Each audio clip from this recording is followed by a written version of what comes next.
WMB1 Radio, your urban music link. Welcome to WMB1 Radio and straight to the point sports, where I'm joined here by the usuals, Derek Consacio and Steve Lopes. What up, everybody? We're here. Yeah, we're here.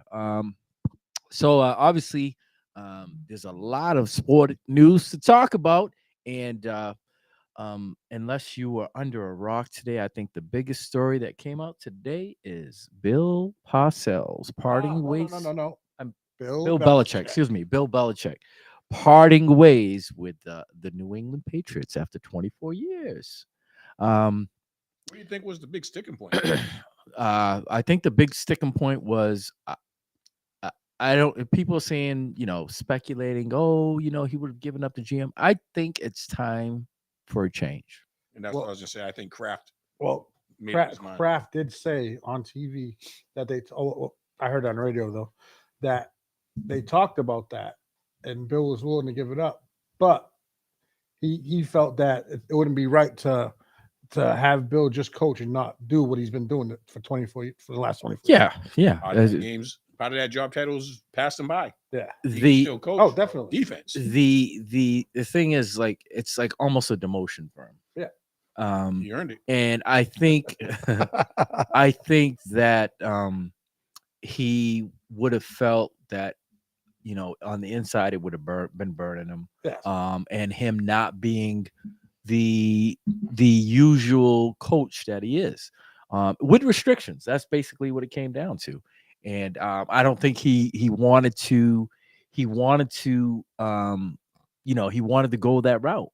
So with that being said, I think he just saw it as, okay, it's time to change. It's time to change, and and move on.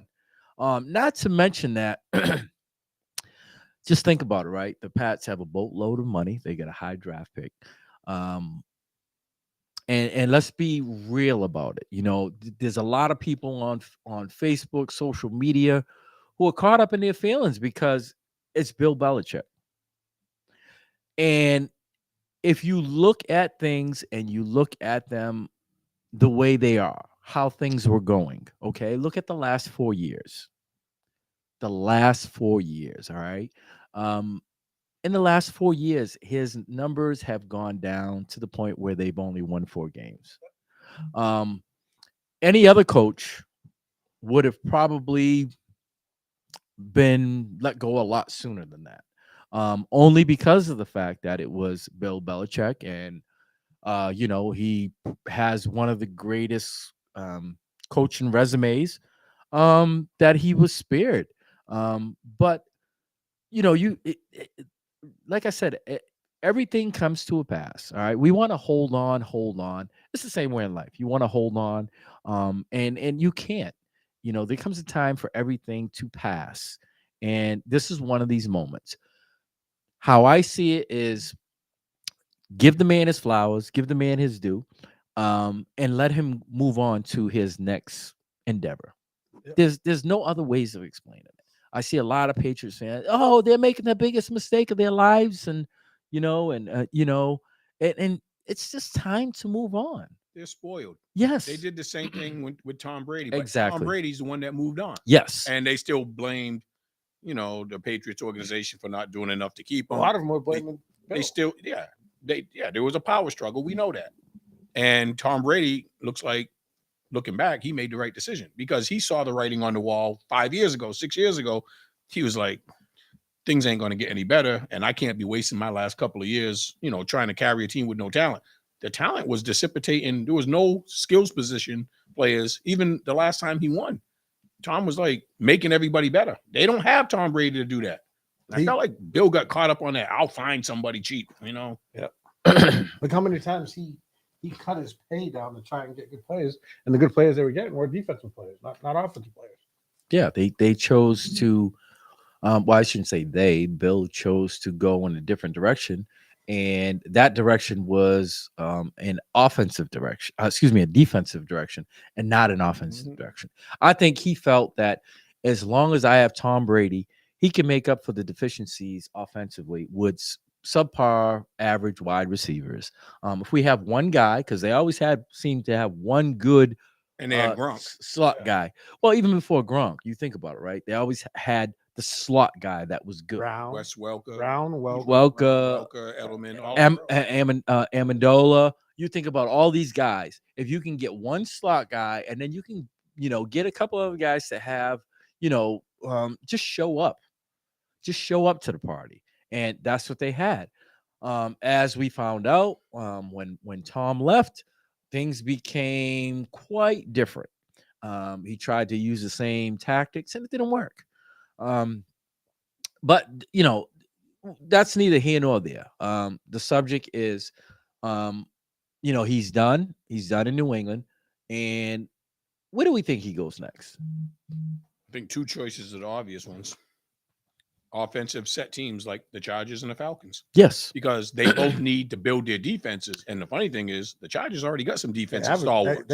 They have a lot of talent. They have a lot of talent on defense. So if he has the offense already set, he gets somebody to put that on autopilot, and he controls the defense. He should improve that defense drastically, and the offense just needs somebody to give them a different leadership. So phone lines are open, 774-425-2631. Let us know your thoughts. What did you think about Bill Belichick? Today, both he and the Patriots agreed to part ways amicably. There was no firing, but they agreed to part ways amicably. Okay. And yeah, that's a polite way of saying it. That's basically saying you gave us 24 years. You gave us 6 Super Bowls, and we are not going to have that on your resume. So, yes, they parted amicably. And what are your thoughts on it? Phone lines are open, 774-425-2631. We'd like to hear your thoughts. Getting back to where he should go. Jeffrey Cray, he's not going to the Giants. He's not going back to the Giants. I think he goes to Tom Brady route. He goes to a team that is almost there. Just about ready to win. Somewhere there, or all they need is a little bit of tinkering. I think that's the Chargers more than the Falcons. Yes, the Chargers. You've got the quarterback. You've got wide receivers. You've got running back. You've got a lot of talent on defense, but they've underachieved big time. Their coach was an idiot. Yeah, exactly. Their coach didn't know how to utilize their talent. Yes, they had talent. That cupboard is full. Yes, and they got a good draft pick this year. And my point is underachievers. A lot of great talent, but underachieving. Somebody that gets respected like Bill walks in that locker room, everybody's chest perks out. Now he goes in there, and immediately, what he can do with a defense, it just flips that program right over. Yeah. Just think about how many close games they've lost in the last 2 years because of the knucklehead coach. Yep. With knucklehead decisions. Stuff. Just think about where they could be at right now. And I think looking at it, from the outside to as far as the talent wise, I think that would make the most sense is to go, obviously to San Diego, Los Angeles, and I would say Atlanta will be a close second because I think. Honestly, I think Washington wouldn't be a bad fit. They're not ready to win. No, they gave pieces. Yeah, but now no quarterback. No quarterback. Something that they can get in the draft. No. He wants to go to somebody. He didn't want to go back. For me, and everybody's been saying it, is like he doesn't want to start with a rookie quarterback. He wants to go to a place where there's a quarterback in place already, something that he can work with. He doesn't want to nurture a guy and bring him up from literally from the bottle. You know what I'm saying? Little from the babies. He wants to go with, let's face it, he's not a spring chicken. No. And he wants to go somewhere. He wants to go, like I said, the Brady route. And for the Commanders, they're in flux. They're in the rebuild mode. They just had a dumpster fire with some of their best players. They chose not to play, which tells you they threw in the towel. We want to rebuild, and that's a 4 to 5 years. I don't see them getting a quarterback and being ready to say, okay, they're going to overtake the division in 1 year. Even though they got rid of those 2 guys, they still fared okay. Yeah. Okay. With a quarterback that was always hurt. Yeah, but you know something, I just think that the most crucial position is at the quarterback Yes. position, and I think if that's not a position that's going to be um steady, I think he's going to shy away from anything and everything that looks like that way, unless unless I mean, the way I see it is he's going to want to be in place before the draft comes. Yeah. Because either A, he's going to be a GM, or B, he's going to be in the drafting room with the GM with an advisory role. That's just how it's going to be. And I'm sure he's going to make that known. Like, listen, you know, the old Bill Parcells, if you want me to cook, I mean, shop you let me shop with you. If I can't be the GM, then I need to have some pertinent say. I think he's I- blown the chance to shop for the But groceries my anymore. opinion, in my opinion, every head coach should have them. Of course they're gonna say. Of course, because you can't put in your full game plan with what someone else is thinking. Yeah. You're going to have, some say. It could come down to a difference of opinion, but I think that ultimately what's going to happen is he's going to have some say. It might not be 51%, but it might be 49%. And I think the stipulations are going to be, they're going to be right on the table when and whatever team he goes to, and moving forward. If it's not in the GM role, it's going to, like I said, he's going to say, "Hey, listen, this is what I expect. This is what I'd like, and let me know." I don't think he's going to go into a situation um, where he's going to go in there blind and not knowing what he has. He's going to want to put his handprint on everything moving forward. Um, Maybe not at the GM level, but I think the most pertinent parts of the team, one being a quarterback. Look what he's gone through the last 4 years without a quarterback. In those 4 years, he's had 4 quarterbacks, 5 quarterbacks. Cam. Jimmy G. No, he Nah, never had. Jimmy was He got gone. traded. He got Jimmy G was traded. gone He before never had Brady. him. Oh, I thought they brought him back. No, Somebody no. He else never had before him. Cam. They had Not Cam. No, Cam came was in after Cam was Brady. after Brady. after Brady. Oh, Yep, Cam. And who was his backup? I can't even think of who his backup was. But I know there's been 5 quarterbacks in 4 years, 5 or 6 quarterbacks in 4 years. Not sure. If anyone can help us out, you can let us know. They had 3 running around Um, this year. yeah, well, this is what I'm saying. And that's, let's face it. If you don't have, if you look at all the quarterbacks that are in the playoffs, they all had the mainstay is a quarterback, with the exception probably of Cleveland. Yeah, Um, but he's been there. yeah, he's proven been, himself. He won a Super Bowl. yeah. It's not like he's a bum. But he's a veteran. Yeah. But the mainstays of all those playoff teams are quarterbacks. Are relatively good quarterbacks. I won't say garbage, but and Pittsburgh's in there too. I mean, they've been playing musical chairs with their quarterbacks, but for the most part, the better teams, I think, the higher seeded teams are the ones with this the steady quarterbacks. I don't think. I mean, there's nothing more evident than this year. What do they have? 8 quarterbacks out, 8 starting quarterbacks. It was something crazy. That's crazy. So now I think you're going to see backup quarterbacks making just about the same or more than running backs, starting running backs, Yeah. because that's Running back salaries are down. well. But this is what I'm saying. The onus is going to shift because of the 8 to 9 quarterbacks that have been out. And not only that, that last comment talking about the guy Bill going to Tennessee. Derrick Henry is out of there. He's not staying. Yeah, there's it's speculation. And let's not So there's what, eight openings or 7 openings? 7 now. 7 openings. Yep. If there are to be some, mm, bumps in the road this weekend, wild card weekend, 1 or 2 might be opening up. So immediately you're in a better situation.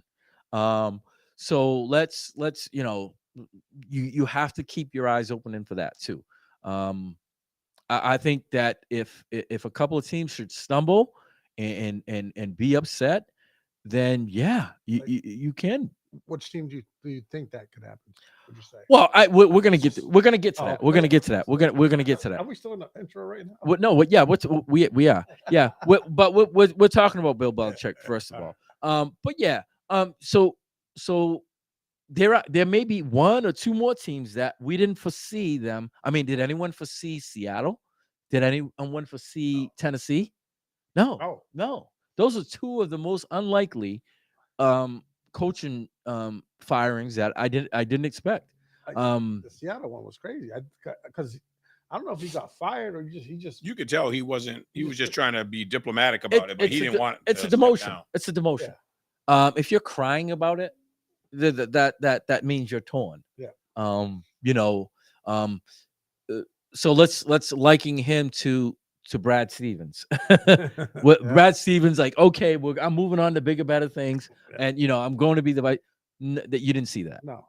He was thanking everybody, crying, thanking everybody, crying more. It's a totally different scene. He was forced out.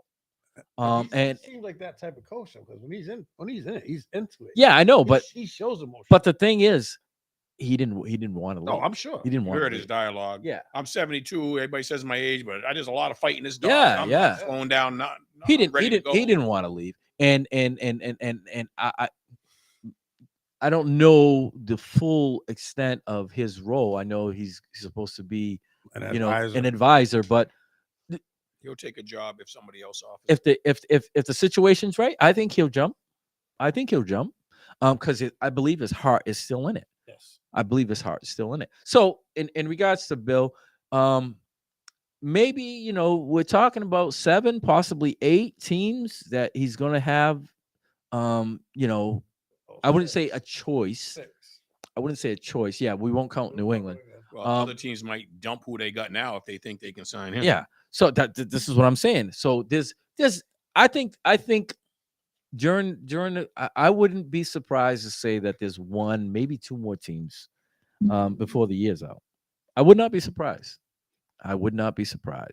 But as for a lot of the New England fans, listen, everybody likes to troll. Right? And everybody goes through it. On a serious note, listen. I can't sit here and say, we've seen his stubborn side. Yes. We know he's not the most popular with the not even with the media. No. Yeah. That's players. That's just not in his. On to the next question. That's just not in his DNA. He's not a big media person. He's very players hard. Yeah, he rides his players. And there's no, I think, loyalty with him only went so far. It only went so far. So if you can see him literally, him and Tom Brady parting ways, then that says a lot about where he rests his head with loyalty. Yeah. So yeah, he's of the firm belief of you're only as good as you are until it's time to get rid of you. And that's the same thing that happened to him. Exactly. So your whole philosophy that you coached by your whole career is being put into use right here, and he can't have a problem with it because that's how he operated. Obviously, we think he's lost a step. Yeah, he can't coach the entire team. He can coach defense, but look where it's going. Yeah, lower and lower. And I think his next stop is going to be somewhere where he's a co-GM because I can't see him having a third say. He had a direct line to the owner because he was the GM. There was no team president or anybody ahead of him. Yeah, no one had. He didn't answer. So he only answered to the top. You think he's going to want to have somebody that he has to conform to before the owner? That means he's 3 steps down. He's the third highest guy. Bill wants to feel like he's got all the power. and in good with the owner. Well, we'll see. Wherever he goes to next, I'm sure he's going to lay out his, his what he expects. If that's GM or like I said, 51 to 49, he's going to lay out, everything that he wants and expects. Just And if they choose it to go with it, yeah. If just they out don't, of curiosity, did the Chargers fire their GM too? Yeah. So that's a perfect They got scenario rid of both. because they haven't hired a GM yet. No. So that would be the ideal place. I think he could be co-GM. They'll have him and somebody else be the GM, and he'll still be the coach, or something like that. But they don't, or they might be dumb enough to give him the GM job too, because they don't have to draft nothing on offense. Yeah. So that's the ideal place if he's going to continue GM role. He has to go to the Chargers, and then They might need a backup running back though, because yeah, I think number Eckler is 30, looking. number 30 is He didn't look good this Well, year. he's But I hit- think he wasn't motivated. he's hit declined. that number. yeah, he's 30. declined. Yeah. He's gonna decline. He's hit that magic number. But he fought through some injuries this year. His attitude wasn't the same because he was unhappy with his contract. Yeah. But I think replacing a running back is way easier than replacing a quarterback. They already got their quarterback in the future. Yeah. Yeah, And 3 he- wide receivers when And they he's get already- healthy next He's year. already paid. They could draft Brock Bowers and get Bill Belichick. And now they got a great tight end. They got all the skill positions done. They got a decent offensive line. They really don't need nothing on defense except a better approach. That's what Bill helps them. Cruise control on offense. Like, you already got everything you need on offense, and I'll work with sign every bring. You got James as a safety. 2 good bookends. You got 2 good defensive ends. You got a good linebacker. Like you got an all-pro at every position, at every line of defense. The line, They got some good DBs out there. yeah, they got but I don't think their defense needs a lot. Asante Samuel Jr. is out there. Yeah, he's out there. He's decent.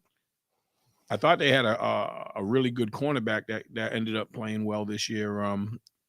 Because it's a safety, Derwin James. Yeah. But their defense is ready to go. They Their have- offense is ready to go. They Just ha- get rid of Staley's philosophy, and that team's way better. too much talent for that team not to make the playoffs.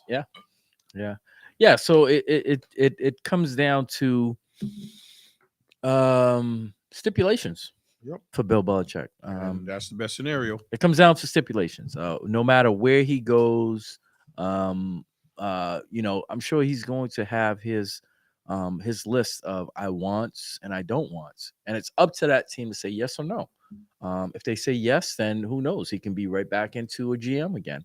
If not, then a coaching. If not, he can move on. I mean, you have to weigh the pros and cons, and that's how it's going to be. And moving forward with him. So yeah, like I said, in regards to him, you can't say anything in regards to him as far as his coaching resume. He's 18 games or something like that, 16 games away from catching Shula. But you can't say anything. I mean, been to 10 Super Bowls, 6. Yeah. I can't even count how many AFC East 17 titles. of them It's pretty stupid. It's pretty crazy. Hold Nobody on. else won an AFC East title. There was only one. Yeah, no, there was one team that did. The year that he got hurt, Yeah. But they didn't make the Yeah, playoffs. that Brady got hurt. They didn't make the playoffs. I know they finished 10-6. They had 11 and 5, but teams back then went 14-2, 13-3.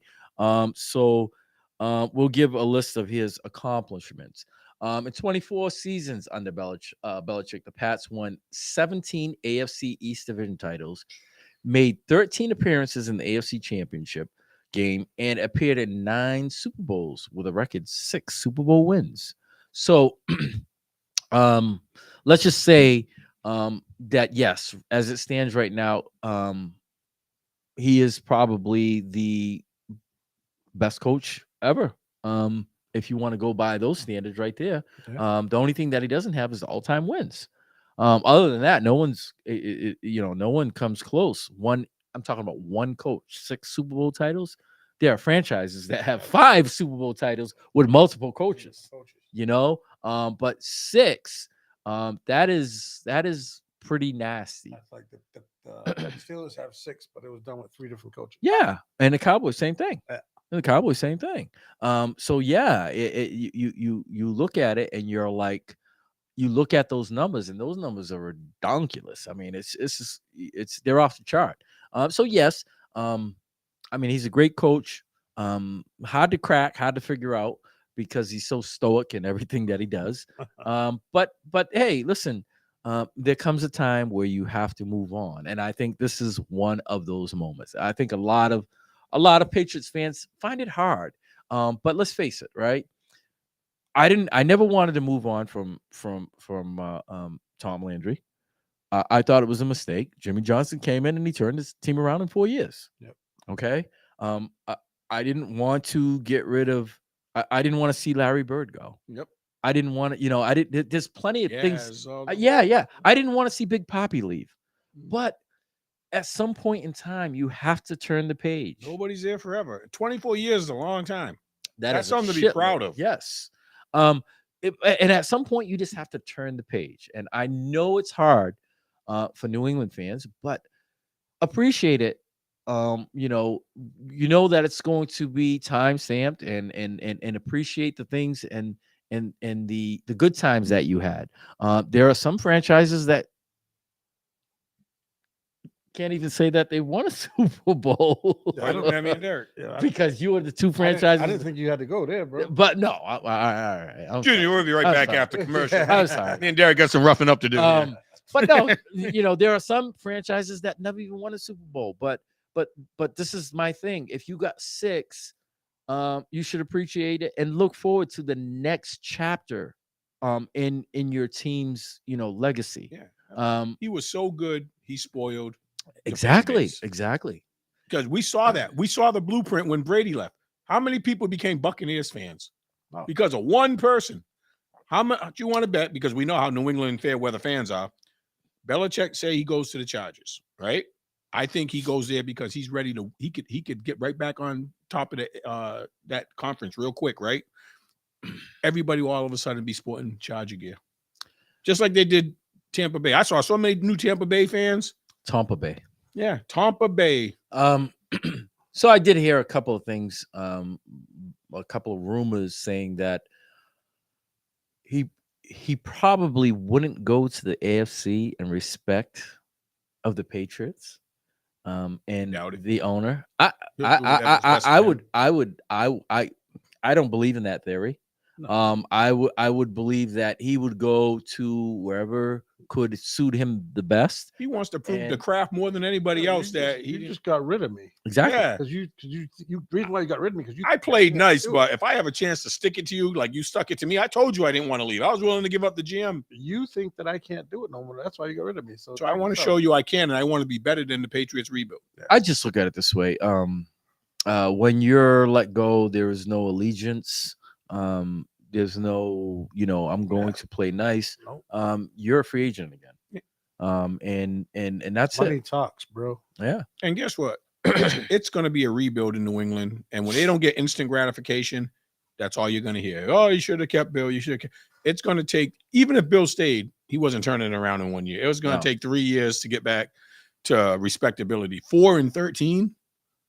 There's a lot of holes to fill on that Patriots roster right now. You can only do so much. Like Brian said, they got money. And not only that, the AFC East got a whole lot better. Yeah, exactly. It's not as if you were playing in the AFC in the early 2000s when they were god awful. If the new general manager spends the free agent money right, that'll be a big sign. Well, and then they got the draft. It's just simple for the Patriots. Draft offensively.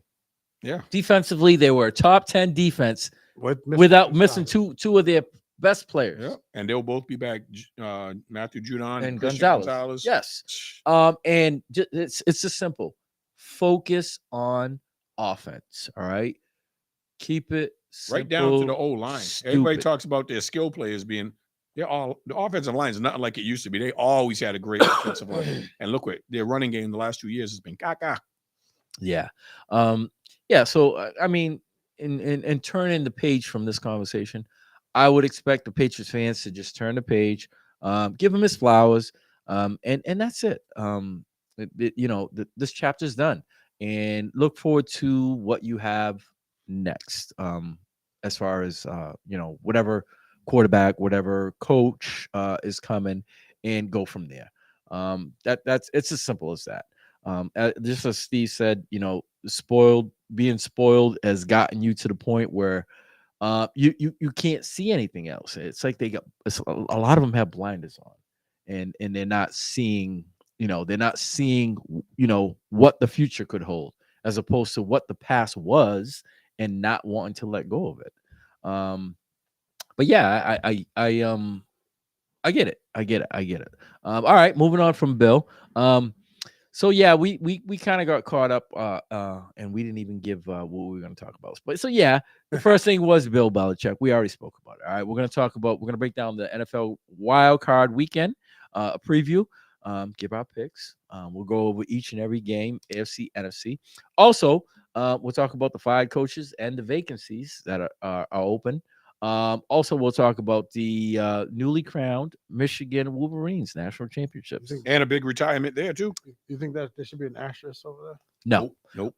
And also, just as one coach was let go, another coach retired on the same day, and they both have ties. Nick Saban called it a career, a coaching career at Alabama. So we'll talk about that.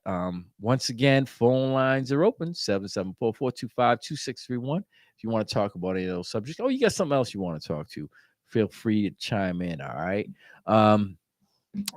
So yeah, we'll do that. So we'll talk about first. We're going to break down the wild card weekend. All right.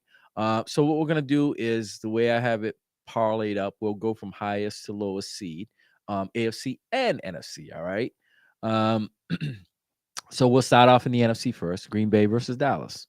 I think this is going to be an interesting game. Number 7 versus number 2. A little closer than people A are lot going of to people think it's going to be a anticipate. blowout, but I don't think it's going to be a blowout. Well, the question, my one question is, will Green Bay be able to keep up with the scoring of Dallas? I don't foresee Dallas having many problems scoring. No. Will Green Bay be able to do the same thing? Will they be able to go tit for tat with the firepower that the Cowboys possess? If they come in fairly healthy, which they're getting healthier each week. But it all depends on that other receiver there, Watson, if he plays or not. Yeah, makes a big difference. I just see it as it's twofold for me. I know the Cowboys play really well at home. That's number one. And number two, I look at it, will they be able to, and if they get down early. So if they get down, if it's 10-0, 14-0, 14-3, we know what you're going to do. And we know what the Dallas defense likes to do when you're down. Yeah. You're playing right into their spider web. Yep. So I think if the Packers have any chance this weekend, they're going to have to come out fast. Mm-hmm. If they score first, at least they'll have confidence and momentum to hang around. If they get down by 2 scores, you're going to have to come out running, hitting the ground. As soon as you enter that stadium, you got to come out. You know, and if I'm Green Bay, I pull out all the stops. I don't play conservative. No, I play like I have nothing to lose, because you're number 7. It's win or go home. That's right. I'm playing. Everything comes out. The whole repertoire comes out. And I think they've gotten better as the season's gone on. In the last 10 times Green Bay faced Dallas, Green Bay's 9-1. Yeah, but that was with a whole different quarterback. You're talking. Well, you can't transfer over. So you got to look at those wins, who they were against. All right, there was a certain quarterback who done a number on them. Honestly, not throwing shade, until I see Dak do something in the playoffs, he's not the type that I think has proven he can lead a team when it's winning time either. So he's got just as much experience winning as anybody else. But he's playing at home, so that's yeah. So he has to play good. Playing the thing at home. with Dak is he's played in he's at least played in a lot of playoff games. Mm, These are, this kid is just cutting his teeth. He might have the hottest receiver in the game. yeah, and he has more tools too. He's Well, playing yeah. at home, but Dak has to play well. If Dak turns the ball over a few times, those whispers are going to turn into screams about Oh, yeah. he's not the right guy. I mean, I think he's quieted up until this point. He's quieted all the naysayers. Yes. All right, because a lot of people were like, "Oh, he's so." And listen, Some teams play great in the regular season. last year, I tried to tell both of you that was not Dak Prescott. And what did he do? He almost came back with the MVP year. Now let's see if it translates. I don't know if it was an MVP year, but I was like, it was a good year. He was in the talk. It was in the talk. He was in the talk. It was in the talk. He was in the talk. He was in the top 7 at least. He was in the top 5. He was. Listen, Top up until they lost to Buffalo, he was the front runner, because you got to remember Purdy the week before. Listen to what I'm telling you, because Vegas had it. They had all the stats up. He was leading it when Purdy threw those 4 interceptions. Yeah, he jumped ahead because his numbers were his numbers. When you look at his numbers are still So better than. Is it Wait, hold on. the numbers or the wins? No, numbers and wins. So listen, you got to remember, up until that point, Lamar Jackson didn't play those 2 teams. Well, the schedule is top. Well, no, but I'm telling you, I'm giving you. You were like, I don't know. Yeah, I don't know about top 5. I'd week- say top 7, but I don't think he was top 5. Okay, well, I'm trying to make my case in point. Week 11, he was the MVP favorite. After Purdy threw all those interceptions, he turned into the favorite. So in one game, Purdy was first, Dak was second, and Lamar Jackson was third.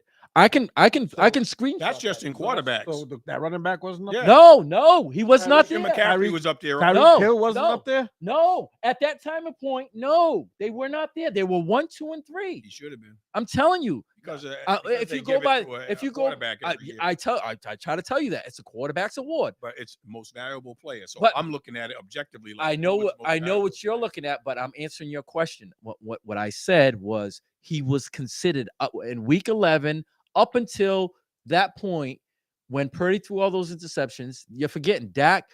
If you want to talk about stats and wins and all together, okay, Dak's stats versus Lamar stats are way better. Because Lamar is a more running quarterback. That's like me saying who ran for more yards. But hold on. I'm gonna give you more. I'm gonna give you more to go on Lamar's on Lamar's side. Lamar has played against played and won against top teams.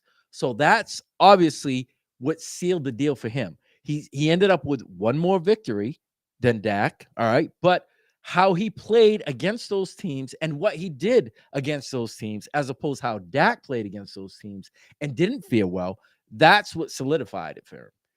Because Dak played against Purdy and the 49ers and shit the bed. What did Lamar do against the 49ers? Pummeled them without Mark Andrews. Pummeled them. I know. Number one receiver. I know. But pummeled them without his top running back. Listen, pummeled them, and we'll go a step further. Dak didn't play all that well against Miami. What did they do? What did he do the following week against Miami? Pummeled them, right? So that solidified it. So every week somebody was jumping on top of one another, and it was quarterbacks. And what happened was they just went like this, down, down, down, down. But I don't see how Christian McCaffrey can be up in that To me, top. Christian McCaffrey. Christian McCaffrey was best always player in the around the league. 4th, 3rd. He was never. I'm telling you. I just I will don't- I'm screenshot. not saying I will it. screenshot. I just don't understand. Because I don't know it's how- not a I'm saying this quarterback. because It's- I've heard every analyst say Christian McCaffrey deserves to be And a front runner. so- That- Him and Tyreek Hill. So But because they're not quarterbacks. So what I will tell you is I will go back in time and look at what the time that I said, what Vegas had it at NFL odds. Vegas. yeah, the odds at it. All right. So when you say I wouldn't consider top 5, at one point he was on top of those odds.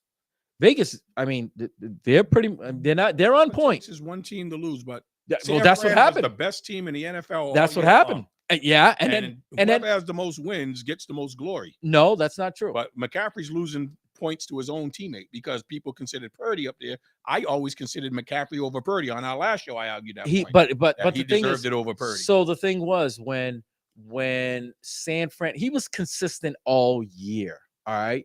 But what do I always say? If you're a wide receiver, you better get over 2,000 yards. If you're a running back, you better get over 2,000. And you better break records while you're doing it because the quarterback handles the ball all the time. It's the that award will go to a quarterback. If you are a quarterback and you have a good year and you're a running back or a wide receiver and you have a good year, hands down, it's going to go to that guy. Then I think they should get rid of the title and just say best quarterback award, No, best running back award. but that's not how it goes. No, But my thing is, it's not how it not goes. getting judged It's equally. not how it goes. But my thing is, like you said, you're a quarterback. You constantly have the ball in your hands. But that running back is putting up crazy numbers. Running and receiving and not turning the ball over. But he broke a touchdown record for consecutive games. That's big. That's big. Did he break a receiving and rushing total yard? Did he do something besides that? No. Did Tyreek Hill get close to 2,000 yards? No, not even close. This is what I'm talking about. If you are just if you're going to be in those skilled positions and you're going to have a good year, it's not going to do it. You better, if you're a running back, get over 2,000 yards, or you're not going to win. I want to pose a question. Did Patrick Mahomes have the best numbers last year for a quarterback? No, but why did he win his MVP award? Patrick Mahomes at the end of the year, he was in a he definitely had a good year. He won it. He won it because the Chiefs were the best team in the league. No. If you look at it, he was the one. If you remember last year, he was the one that I said everybody's forgetting about him. Did I not say that? Everybody's forgetting him, and he's going to have something to prove. He had better numbers than all the quarterbacks last year. He was number one. He was number one last year. Not in touchdown passes. No. His overall numbers. Were, even if that's the case, across the line, he was good. His team was the best team in football last year. But this is what. But listen, this is what happens if you're a quarterback and you're literally like in the top 5, top 3, because it's going to happen all the time. Top 3. I wouldn't even say top 5. Top 3. It's going to catapult you right there. If you're a running back, you better get over 2,000 yards. If you're a wide receiver, you better get over 2,000 yards. Or you're tied. You're tied to a quarterback. People, they're not going to see you in the same light. The quarterback can throw to 5 different receivers, a tight end. It's not his fault. No, but that's why I feel like quarterbacks have an unfair advantage winning MVP. This is why they get paid the most money. Mm-hmm. Yeah, just like to be the most stop. Calvin had over 1,900 yards. He didn't get MVP. Exactly. Mm-hmm. And that's something that he broke a record. Wait, broke a record for what? Receiving. He broke the receiving record? Yes. He's got the most yards ever for a receiver in a season. I don't know. But what was your team's record? Don't matter. We made the playoffs. Cooper Kupp didn't get to 2,000 yards last year. No. Plus, Calvin did it with less games. He's got less. He got more yards. Calvin's got more yards with less games. With less games. One less game. Yeah. But this is my point. Going back to this, my point is, if you are a quarterback, by you throwing to one guy for 16 touchdowns and another guy for 9 and another guy for 8, and then it funnels all the way down. If you're not a wide receiver that literally is going to have 2,000 yards or damn near close to it, and breaking all kinds of it's just not going to happen. There was a lot of candidates, regardless of position, and nobody on defense was even considered. And there's people like T.J. Watt and Myles Garrett who had great years, but defense very rarely gets considered for the MVP. But on offense, you had those 3 quarterbacks. You had Tyreek Hill. You had freaking Christian McCaffrey. That's 5 right there. I put Dak on the cusp of that 5 to 7. I said I wasn't sure if he was top 5. He could sneak in at 5, but I was like, I think the other guys had better years. Name 4 other quarterbacks that were better than him. I'm talking. No. Let's wait. Hold MVP. on. What? No. But wait. Hold on. I'm going to prove a point to you. Name 4 quarterbacks that were better than him with numbers with touchdowns, with quarterback efficiency, with wins. Name 4 quarterbacks better. Well, I didn't do no research on No, this. no, I'm no, not no. going to call it all up. But it's really not that hard. It's really not that hard. Look, you could. So What all numbers? you got As to in what? Touchdowns? listen. Wait, Well, touchdowns. we know Mahomes yards, had a down year. touchdowns, We yards. know Hurts had a down Passing year. completion, Passing completions. passing Tua. completions. All right. Nope. Tua had more yards. He had more yards. Passing completion, not even close. All right, Not that's even 1 close. and 1. So Nope. you named 4 Nope. different categories. So no passing, touchdowns, to interceptions. All right, that always goes into it. All right, so who had Yards? more interceptions between Tua and That's not even close. I don't Dak know. I'm only had asking. 8. Dak only had obviously 8. wasn't. There was only one person that threw less than him, and he played for Houston. Stroud. He played for Houston. All right. So this is what all you got to do is look at the playoff teams. That'll be your answer right there.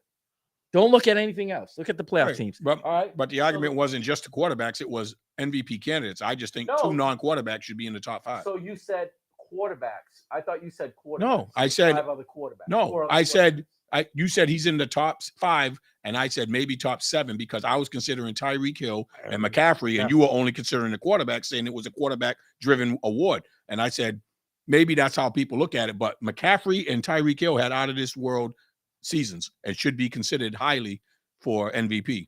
I would put them in the top 5. If you look at Tyreek Hill, his last 4 games, he really did nothing. He was hurt. Well, he's hurt, yeah. That comes into par. That comes into play. Mm. I mean, Joel Embiid didn't get MVP 2 years ago because he was hurt. Yeah, but He put up better he didn't numbers. miss the whole season. But he one missed game. he missed a quarter of the season, almost a quarter of the last part of the season. He missed 2 years ago.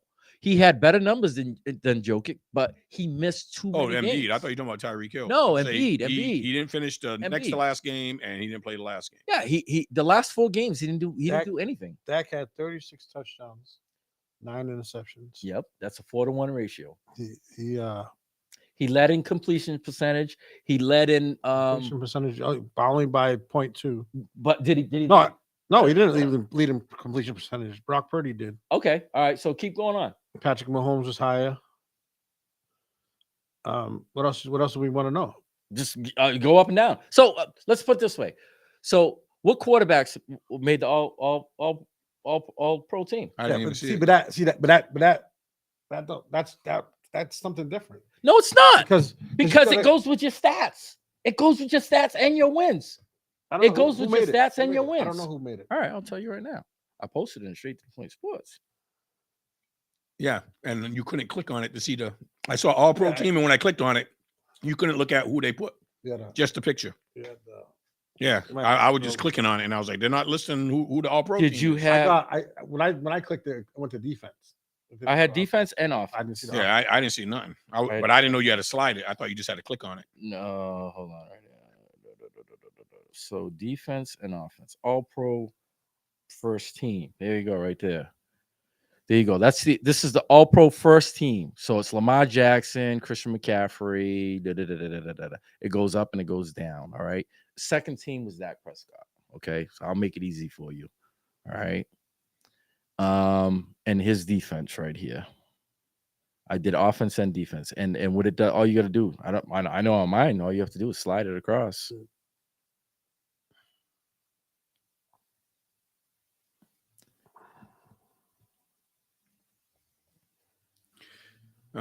I got to put some emphasis on what quarterback led their team to more wins. And that's where I was leaning towards Lamar. That's why I said I'm going to Brock play. Purdy had more wins. Brock Purdy.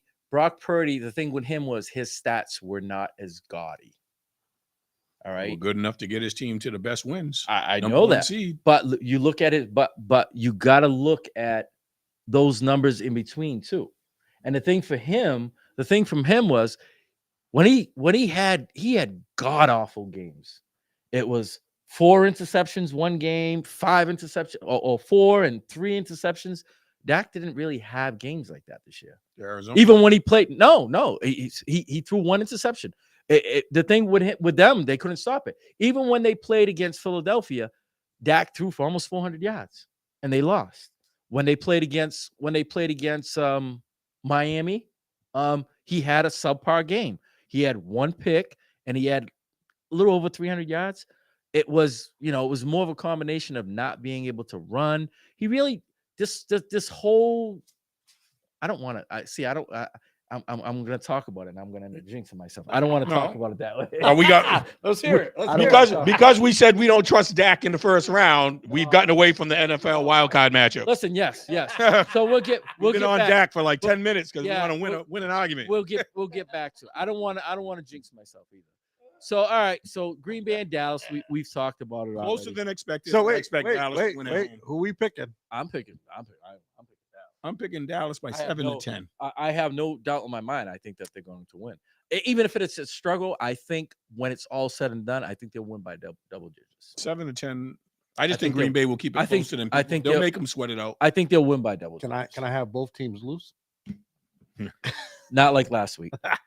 You needed both NFC East teams to lose. It didn't happen. Don't matter. Because if Dallas wins, they get another second home game, right? Yeah. Unless somebody big gets up. No, they get a second home game. Yeah, they're the number 2. Which will be the first time in I don't know how many years Dallas gets 2 playoff games because they win the first one because they play at home, but they never win on the road. So that's why I want to see Dallas get. I want to see Dak play well on the road in the playoffs. Well, if that were the case, it would have to be the NFC Championship game. Yeah. Well, at this point, Dallas has everything they need to get to that hump. San Fran does. Home. This is right. Home. But they're going to have to go through San Fran. Yeah, I know. That's what I'm saying. I think San Fran has the enough. But I mean, I think Dallas is good enough to get there. We can get to that in 2 weeks. Yeah.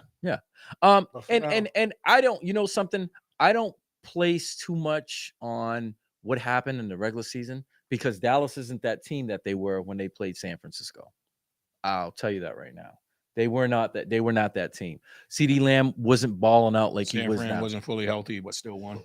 You can say whatever you want, but I will say that Dallas wasn't so how they were much improved at that time. All right, when they played San Fran, they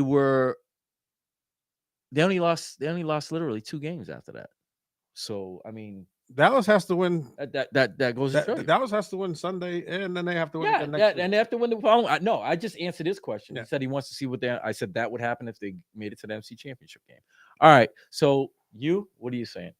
I'm gonna say Dallas, but how big of a difference? I know what you're rooting for. Yeah, because Dallas lost. of course, and obviously Detroit winning now, so I can have 2 home games. What do you got for a score?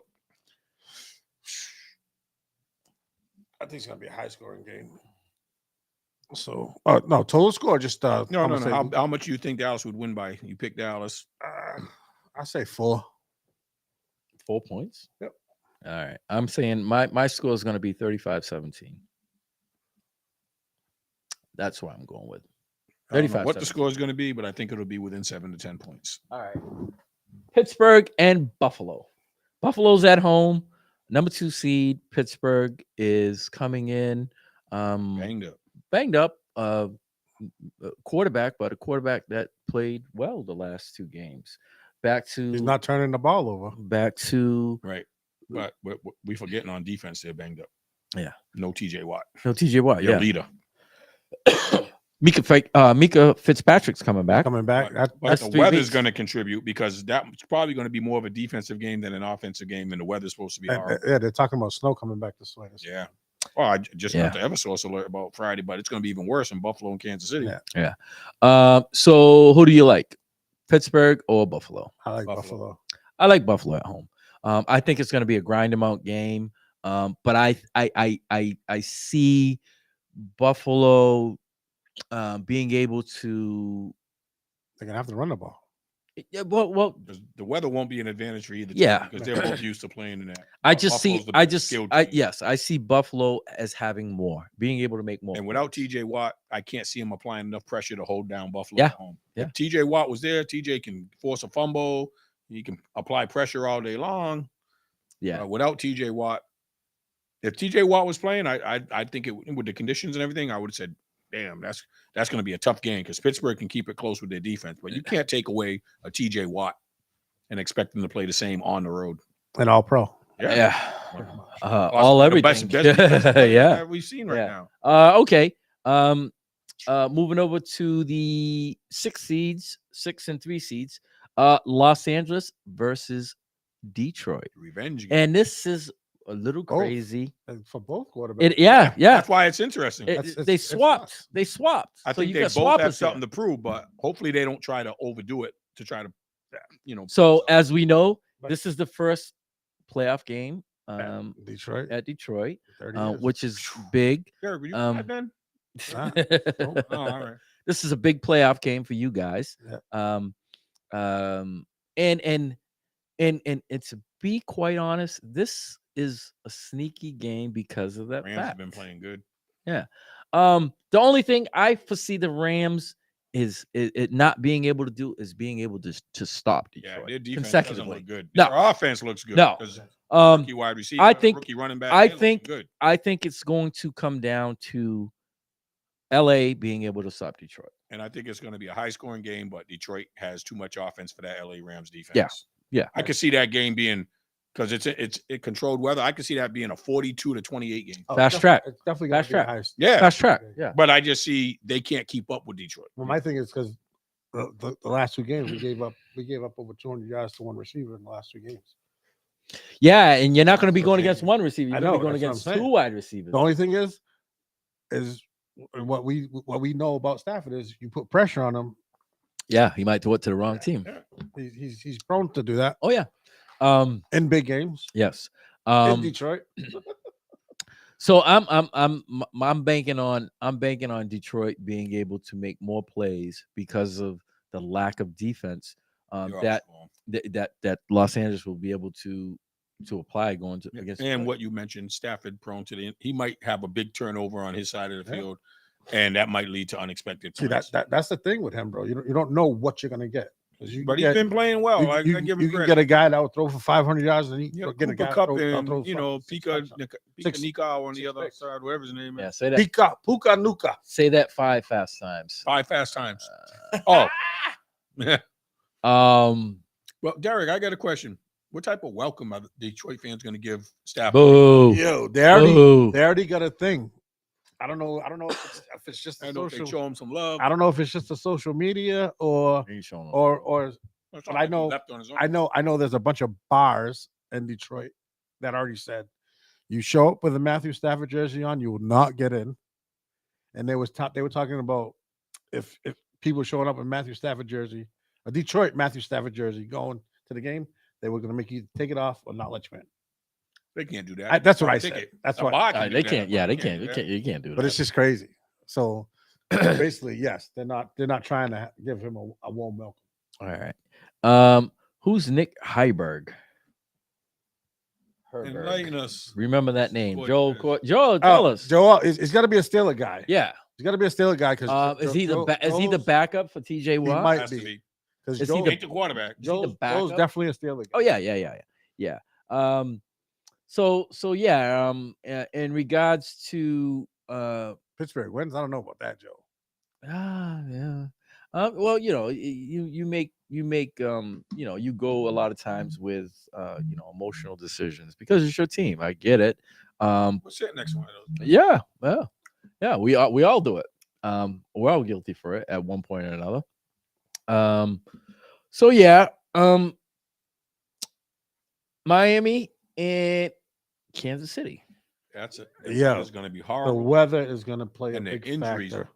I saw, matter of fact, on Jose Carrion's page, I saw a comment with him up there a minute ago. He put a list up of everybody not expected to play, and then Waddle and them questionable, doubtful. Waddle and Mostert are questionable. They're questionable. They're questionable. But They'll there's play. like 6 people that are prominent that are out. They'll play. You know what the questionable is? It's keeping you on your toes. Is he or isn't he? But as a pro team, you're already saying it. He's going With to them, play. their offense is so much He's- better. But he's even going to healthy, a lot of that speed and quickness is taken Gets away when you're neutralized. playing in negative 12-degree weather. And let's talk about the Strong wind. wind. Yeah, you're not going to be able to throw the ball through a windstorm. You're not going to be able to throw the ball 60 yards down the field. Most it would help him more than the wide receiver. Running, will, yes. because Running. he's so fast. If Boy, he they just still gets got the they still advantage- got Achane or whatever his name. Oh is. yeah. Shane, but he's never healthy. You don't know. No, which but he'll one. be there for that. He'll be there for But that I game. think their running game will be what has to win the game. You have to in those Hard to conditions. pass this, In no those matter what conditions, quarterback you is. have to have a running game. Yes, definitely. There's no getting around it. You have to have a running game. And Pacheco, I think, is going to take advantage of that hurt defense. I just think that Miami's banged up too much to make it, and I think with the weather, I think that's going to neutralize them even more because they're used to a fast track, and That not going to be hard. Oh yeah. So I mean, the first thing that you're taught to do as a DB is listen, get up on them and press them. You know what? You could play a lot of cover too, and just say, okay, you're going to try to beat me. We know that the weather's going to help us out. The wind is going to help us out, depending on which way the wind's going. And you know what? You want to throw it up in the air, and it hangs up there, or goes left, or goes right. Good luck to you. So yeah, I just think that they're too beat up, and I like Kansas City in this game. Thoughts? No, I like Kansas City just because home field advantage, and they got their health. Yeah. And when you got Mr. Mahomes as the quarterback, I mean, yeah, those wide receivers are going to drop some passes, but Rice has been playing exceptionally lately. So anything Travis Kelce can get for help, Rice has been stepping up. And I think they'll be able to run against that banged up Miami defense, like you said, with Pacheco, and they still got Clyde Edwards-Helaire to spell him. He's questionable. Oh yeah, They'll play anybody that's questionable. but they'll eke out that victory. It won't be high scoring because even Kansas City ain't scoring a lot in that. No. I'm going with Miami. Oh, it was nice hearing from you, but I'm gonna go with Miami on this one. Just because of that Tyreek Hill guy. You don't have to. You don't have how to. is he gonna? They're gonna have to throw some quick outs to him and They, end they, rounds. Hey, they do. When the ball's going like this in the air, they've been doing- snowflakes are coming down. They've been doing all kind of crazy stuff with him. So, my thing is, KC's got to play in the same weather too. Yeah. But they are normally playing. Miami's not normally playing in something like that. So Yeah. every time Miami goes to Buffalo or something, they struggle. Tyreek's used to it. Yeah, Tyreek. But what about the rest of the team? No. They showed Tua's record in anything under 30 degrees, and he's winless. You got to suck it up. He's man. winless. This is the playoffs. That's one of the games I was really looking forward to until the weather. Yeah, once that weather. When I heard that weather, I was like, I wanted to see how those teams would match up because neither one of them really dominated. like, They're KC, both capable of beating the other. KC can't catch the ball when it's nice out. The Never wide mind when receivers, it's yeah, a lot of cold. drops. Miami You know what I was at mean? full strength or A lot of drops. and nice weather. If Even Miami's at at, KC, I think that would have been a if good Miami game. was at full strength, they're not playing right. They're not playing KC right now. Oh, In my opinion, it's switched. Huh? It's switched. It would be flopped. If Miami's at full Buffalo, capacity, I think Buffalo wouldn't even be in the playoffs. well, no, the way it worked out, they would have been win or loss. They would have been in the playoffs. Win or loss. The way it Because worked out, Tennessee yes. And whoever's in No. So Jacksonville. they had all the teams. Everything worked out extra and then some to the point where even if they lost, they would have made the playoffs. Okay, so that would have been Buffalo. Yes, that's what I'm saying. It would have been flopped. And we've seen that before. We've seen Buffalo playing Kansas City in bad weather conditions. Yeah. They're both bad weather teams. Jump out to a big lead and only to give it up. 13 seconds. Yeah. So yeah, I'm going to go with KC. Okay, so we look at the 5 versus 4 in each conference. Ooh. Cleveland and Houston. Cleveland and Houston. Ooh. Cleveland I think both of these games are and gonna be good. Houston. So this game, I think, is probably going to be the most closely contested. I don't really see either one of those teams pulling away from one another. No. Cleveland, they've got a great defense. Cooper's coming back. Yes. Cooper have that big game against Houston. Yep. And Mr. Stingley and Houston is overachieving. Yes, they are. They're overachieving. They've already won. No Yeah. matter if they win or lose.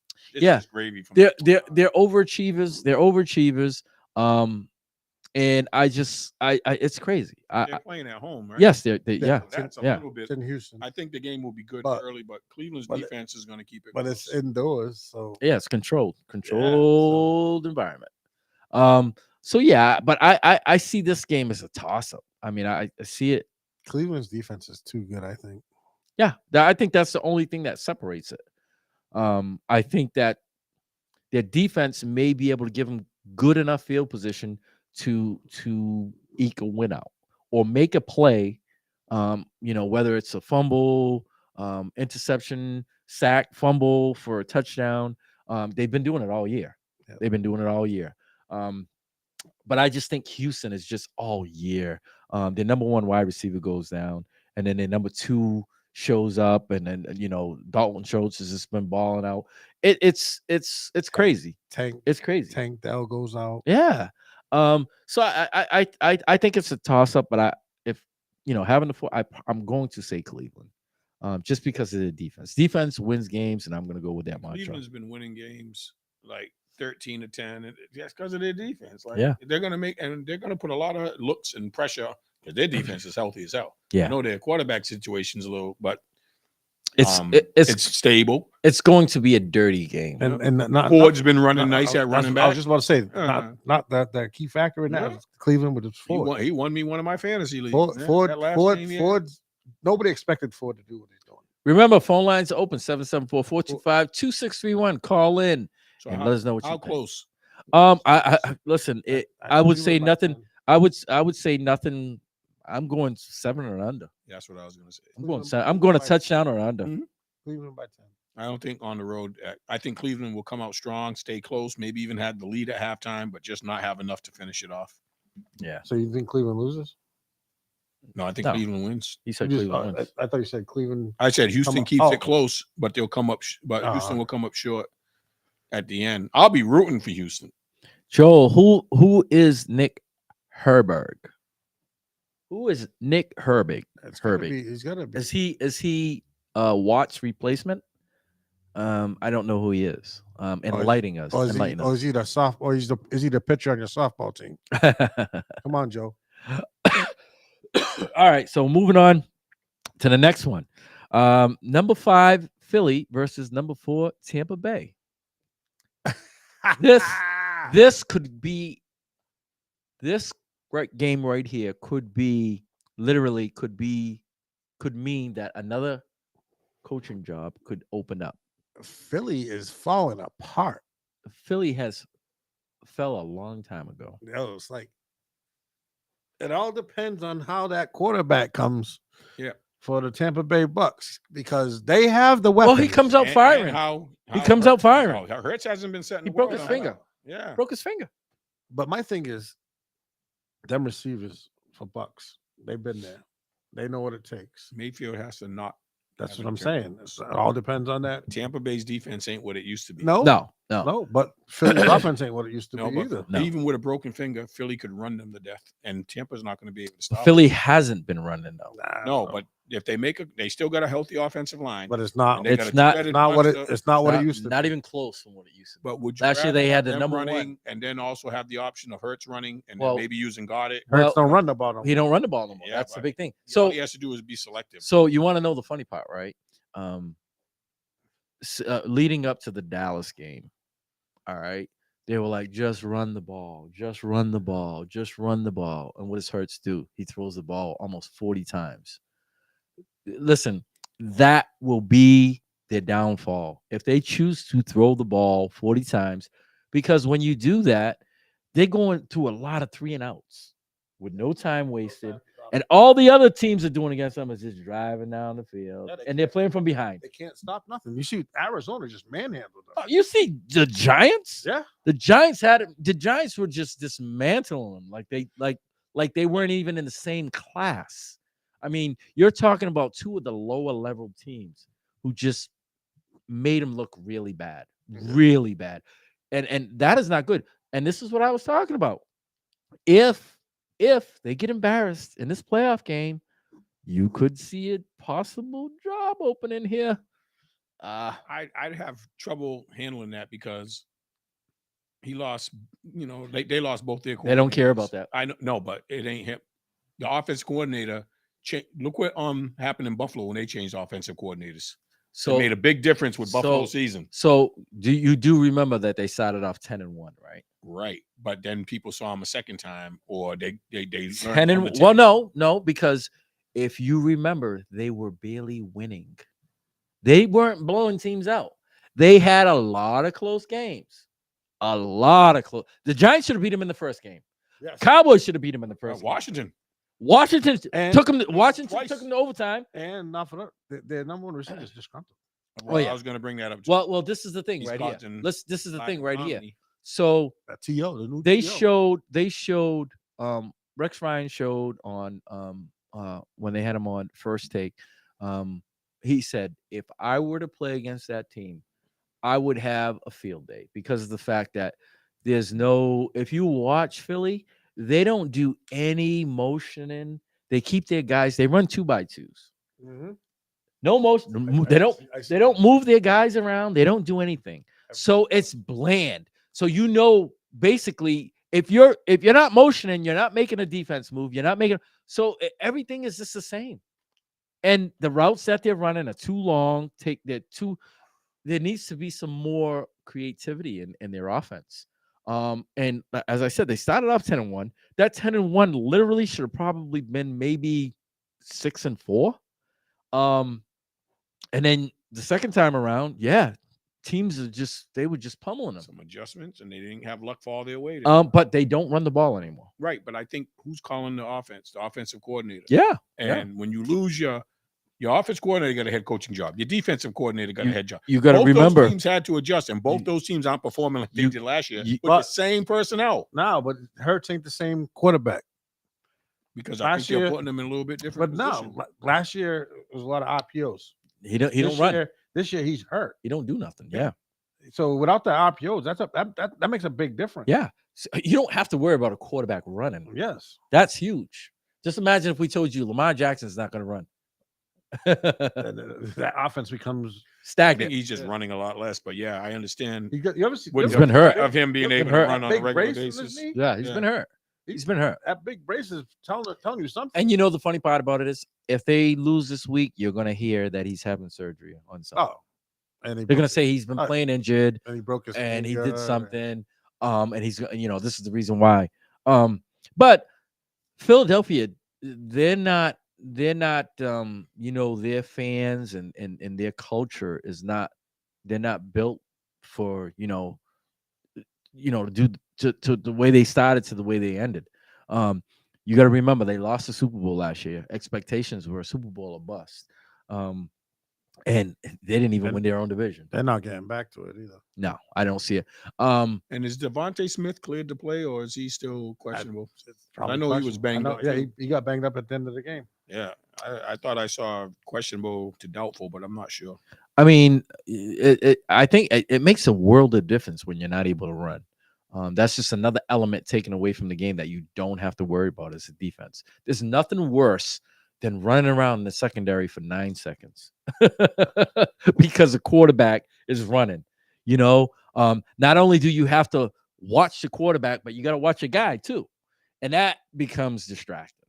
And that's when, schoolyard football comes into play. It's just, read and react, sandlot football. But yeah, I don't know. I got a funny feeling that if Philly loses and they lose like they lost last week, I got Tampa Bay in this one. Big problems. Big problems. You know what? The game's in Tampa, right? Yeah, because Philly finished number 5 and Tampa was the division winner. Mayfield doesn't turn the ball over. That could quite possibly happen. Yeah. And right now their DB's not that great right now. Yeah. I'd like to say something positive for Philadelphia, but I see nothing. I see nothing to hang my hat on. That D line's not even like it was last year either. Nope. Well, they lost a major piece, and that showed out to be bigger than they thought. They brought in the rookie. It's Grizzly veteran Hargrave. Listen, San Fran. That's not even a question. It's a secondary. Their secondary is trash. When I say grade A trash, grade A trash. Them dudes can't stop Yeah, nobody. Slay. Yeah, big play Slay. He's Like been hurt. too. like they were saying, big play Slay. No way. Not this year. It ain't happening. It isn't happening. He's been hurt all year. So I don't know if you follow Micah's podcast. No, I don't. So when they were leading up to playing him the second game, he called it. He said CeeDee Lamb is going to have a field day against them. He said, "Go ahead, put Slay on him." He goes, "He gonna slay him like he ain't never been slayed before," and he most certainly did. But no, in all seriousness, their secondary is trash. They've got a safety back there, a white dude with long hair I've never seen in my life before. He's constantly getting beat. Constantly. They put tight ends on him. I'm seeing tight ends running down the field for touchdowns. I'm seeing slot guys running down the field for touchdowns. All I see is his head jumping around when he's trying to catch somebody. But yeah, their secondary's trash. It's trash. The strength of that team was supposed to be their defensive line, and that's not even happening. Coupled with a stagnant offense, a quarterback who's thrown, a ton of interceptions. He leads the league in interceptions. Close to it. I think. Close to it. The guy from the Buffalo. Or close to it. Washington.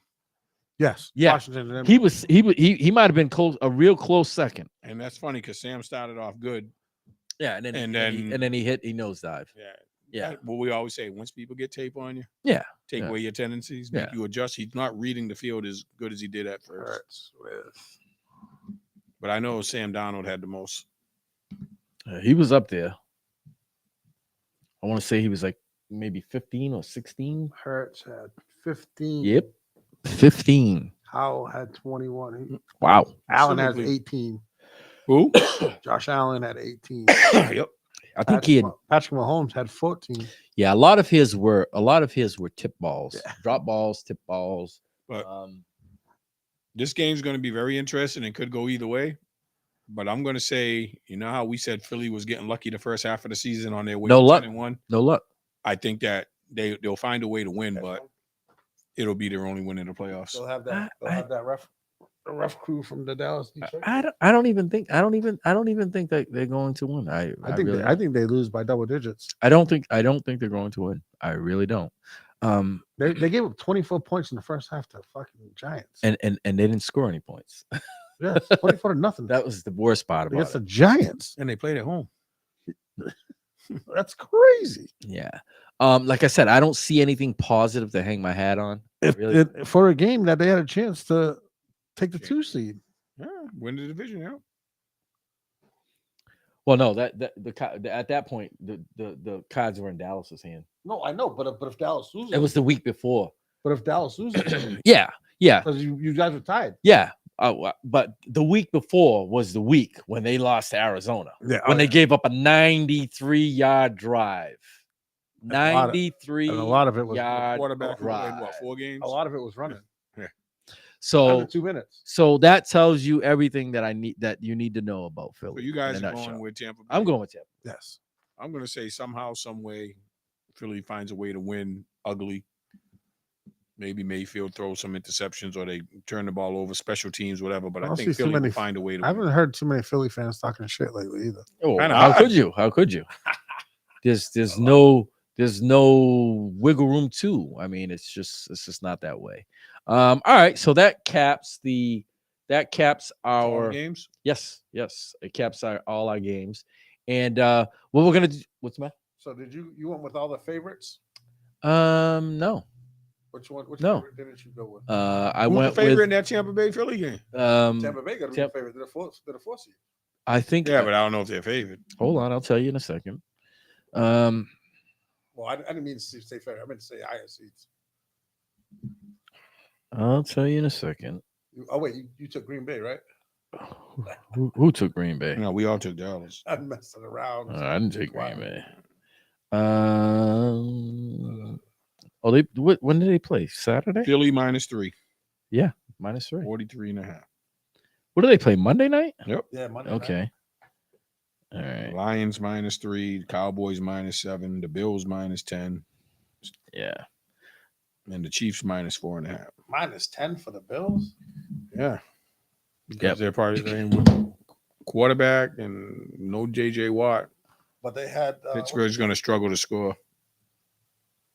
All right. Reason Josh Allen scores in no matter what weather. All right. So what we're gonna do is we're going to take a quick commercial break, pay some bills. When we come back, we're gonna talk about fired coaches and the vacancies. All right. So make sure you keep it locked, keep it tuned right here to WMB1 Radio, straight to the point sports. It's no secret that the trucking industry is struggling for drivers. So why not look for a school that can get you the credentials that you need to start that new career? Get on the road to success with J&J Driving School and Logistics Incorporated, located at 978 Nash Road in New Bedford, Massachusetts. J&J is a Black and woman-owned trade school leading the South Coast in CDL training.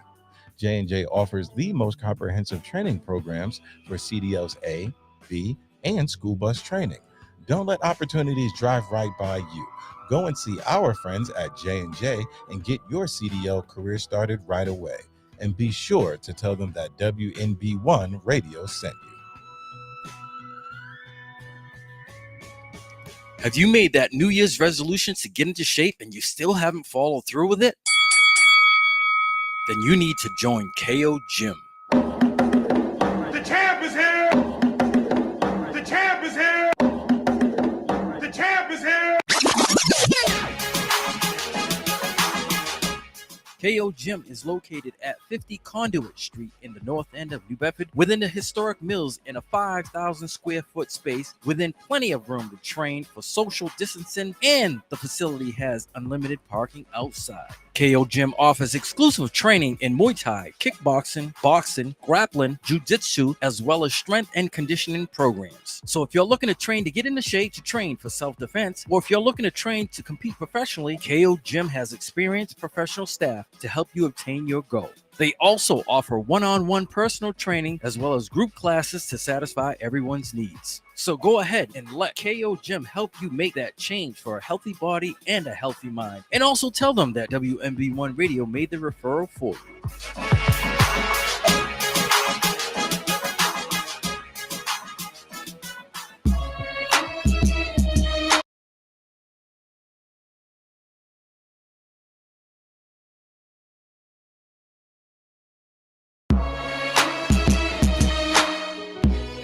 Is your house in need of a good paint job?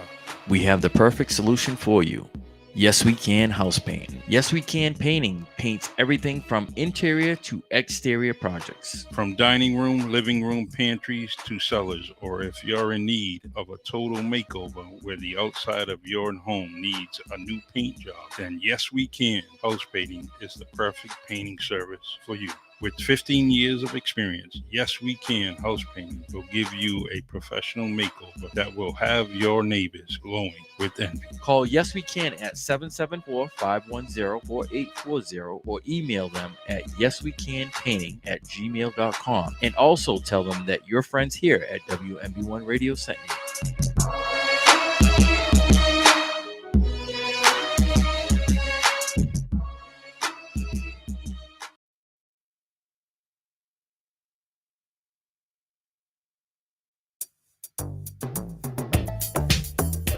This hour of WMB1 Radio is sponsored in part by Port Royal Lounge and Cigar Bar, which is located at 26 South Water Street in New Bedford, Mass. Port Royal is conveniently located just a short walk from the Island Ferries in historic downtown New Bedford. Port Royal is the newest addition to the city's electric bar, restaurant, and nightlife scene, where they specialize in serving top-shelf vodkas, whiskeys, tequilas, wines, rums, as well as a plentiful variety of bottled beer, craft beer, and signature cocktails. Port Royal also offers a wide variety of today's best-selling premium cigars for a discerning clientele. Some of the cigars in stock include Acid by Drew Estate, Monte Cristo, Macunda, Cohiba, Rocky Patel, Romeo and Julieta, My Father's, and Nub. So go ahead and head on down to Port Royal and enjoy an adult beverage along with a cigar. And be sure to tell them that WNB1 Radio sent you.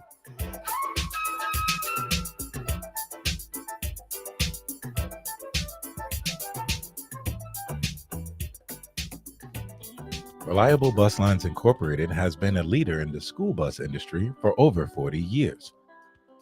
Founded in 1980, Reliable Bus Lines Incorporated has provided the South Coast and surrounding areas of the Commonwealth transportation services ranging from private to contracted school bus and van services for corporate transportation. Specializing in school bus transportation, Reliable Bus Lines cares about your precious cargo. Our drivers are trained and certified and understand the importance of being on time and getting students to and from school safely. A staple in the greater New Bedford region, Reliable Bus Lines Incorporated is a women and minority-owned company.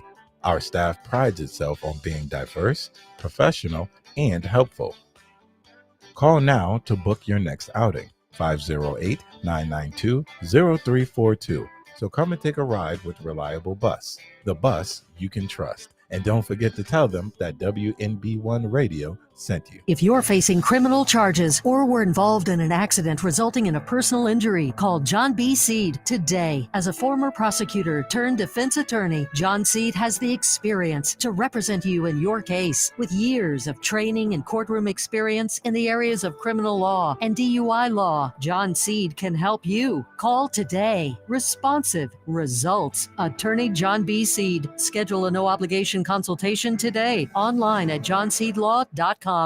Welcome back to WMB1 Radio and Straight to the Point Sports. And as always, remember the phone lines open 774-425-2631. That is the number in which you can call to speak to us live on the air about any of the subjects that we've already spoken about or whatever you want to speak about. Phone lines are open. Don't hesitate to call, all right? At this time, we're going to talk about some of the fired coaches and the vacancies that are now available excuse me, in the National Football League. We spoke about one earlier.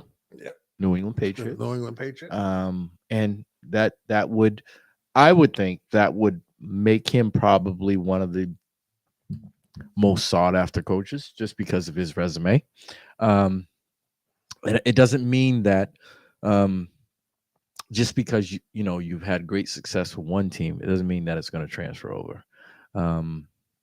If you look at it, some of the other coaches who've made the jump to other teams, Jimmy Johnson, after winning back-to-back Super Bowls and doing great things for the Cowboys, he went to Miami and was just subpar.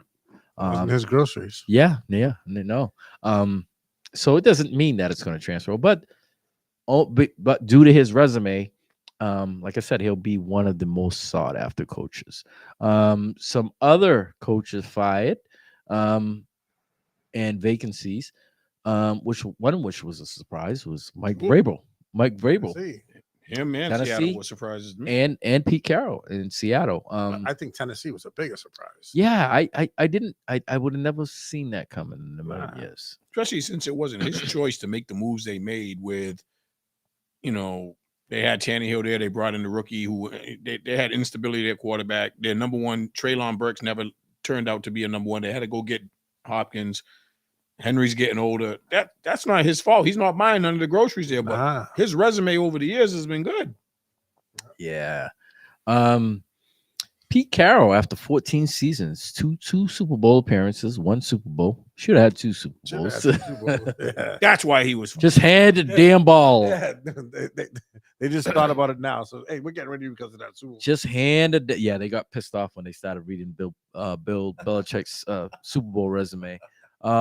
Just pass. Just hand the damn ball. Don't pass it. Don't pass. Just hand the ball off. To one of the scariest running backs at the time. Yes, the guy who got you all the way down there. Yeah.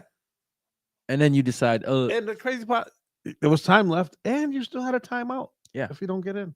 Yep. So I didn't foresee either one of those. Vrabel. What surprised you more? Vrabel surprised me. Yeah. You know what? I can't say they're both on the same level. I didn't think that one was more. That's just shocking two positions that I didn't think were going to open up. No, there was a whole bunch of other positions. I thought Chicago might have made a move, which they did, and then reconsidered. So, yeah, they're going to keep him there. They just need a new offensive coordinator. Yeah. They got rid of the whole staff. Yeah. And they went after somebody today. I remember they said they were already making because who got fired?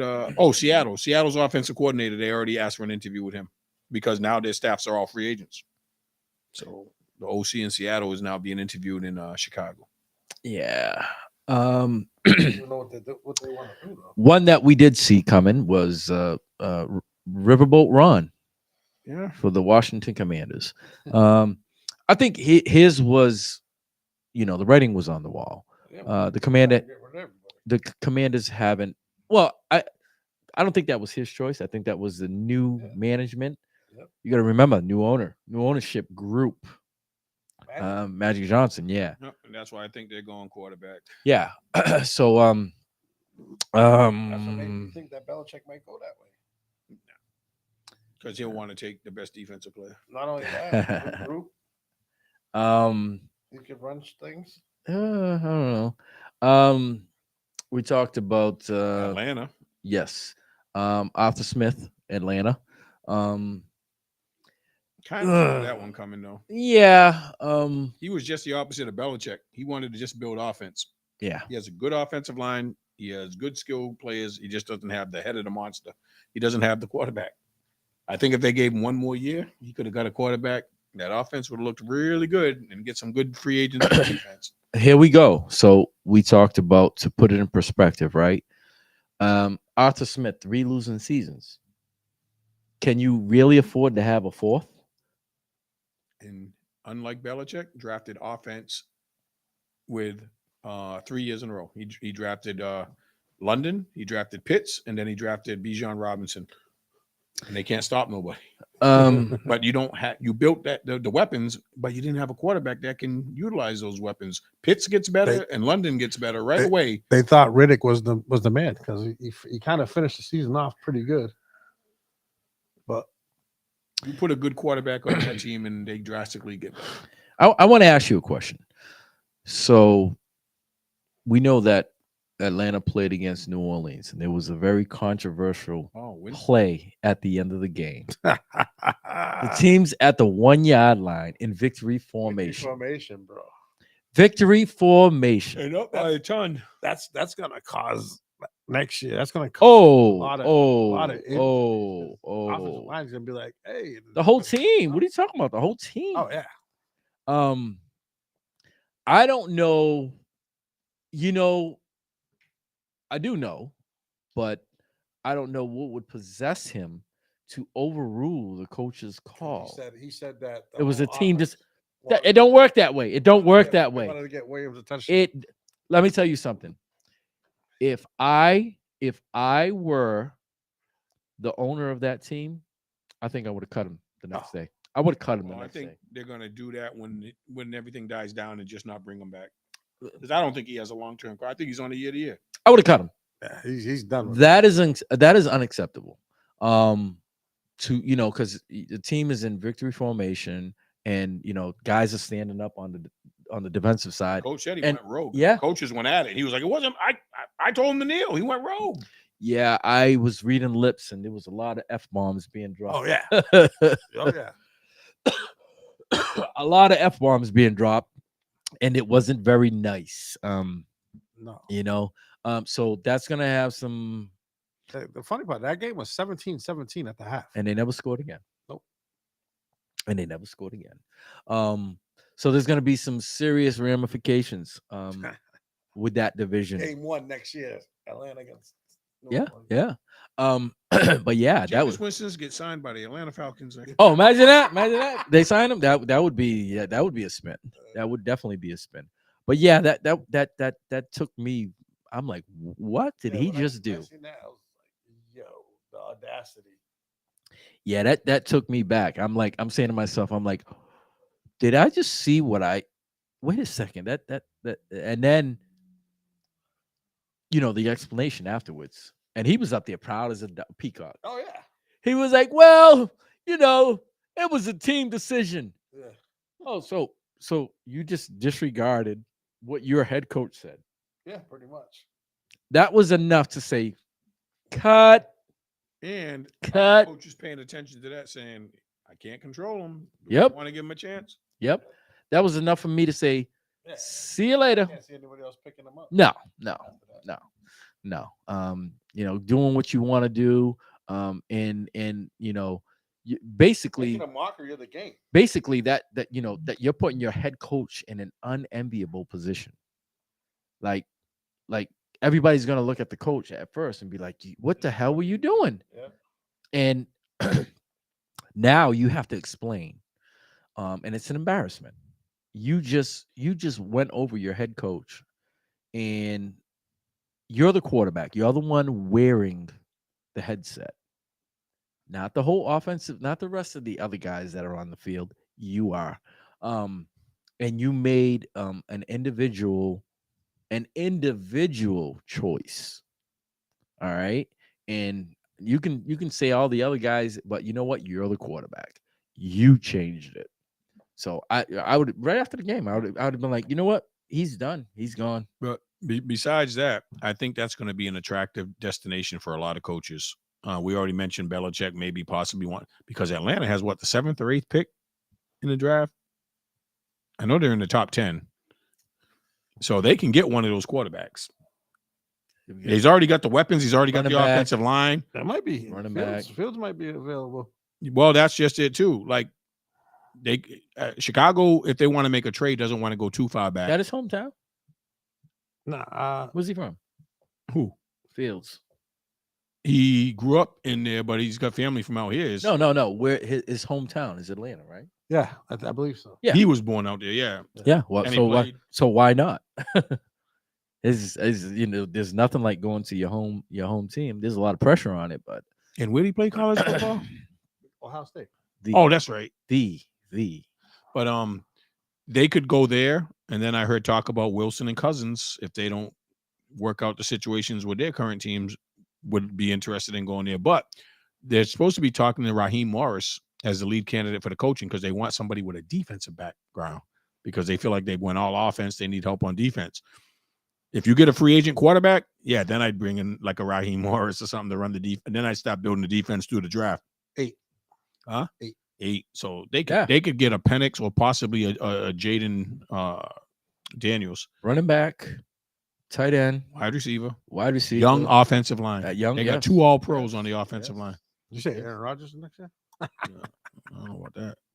Aaron, but their offense is pretty set. If they get somebody who can bring the most out of London and bring the most out of Pitts, I think we haven't seen the best of Pitts yet. Yeah, Pitts is right now. It's a big disappointment. Yeah, but he hasn't had nobody that can throw him the ball. Yeah, I just don't.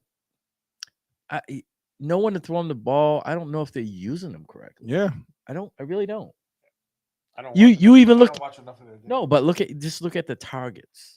Let's look at his targets. He was a phenomenal prospect coming out of school, man. He can be like what's the dude that was with the dude that had the breakout year? Was he in the Giants and went to who's that tight end? Oh, that went to Jacksonville. Yes. Yeah. Yes. Yeah, Evan Ingram. Yeah. They weren't using him right.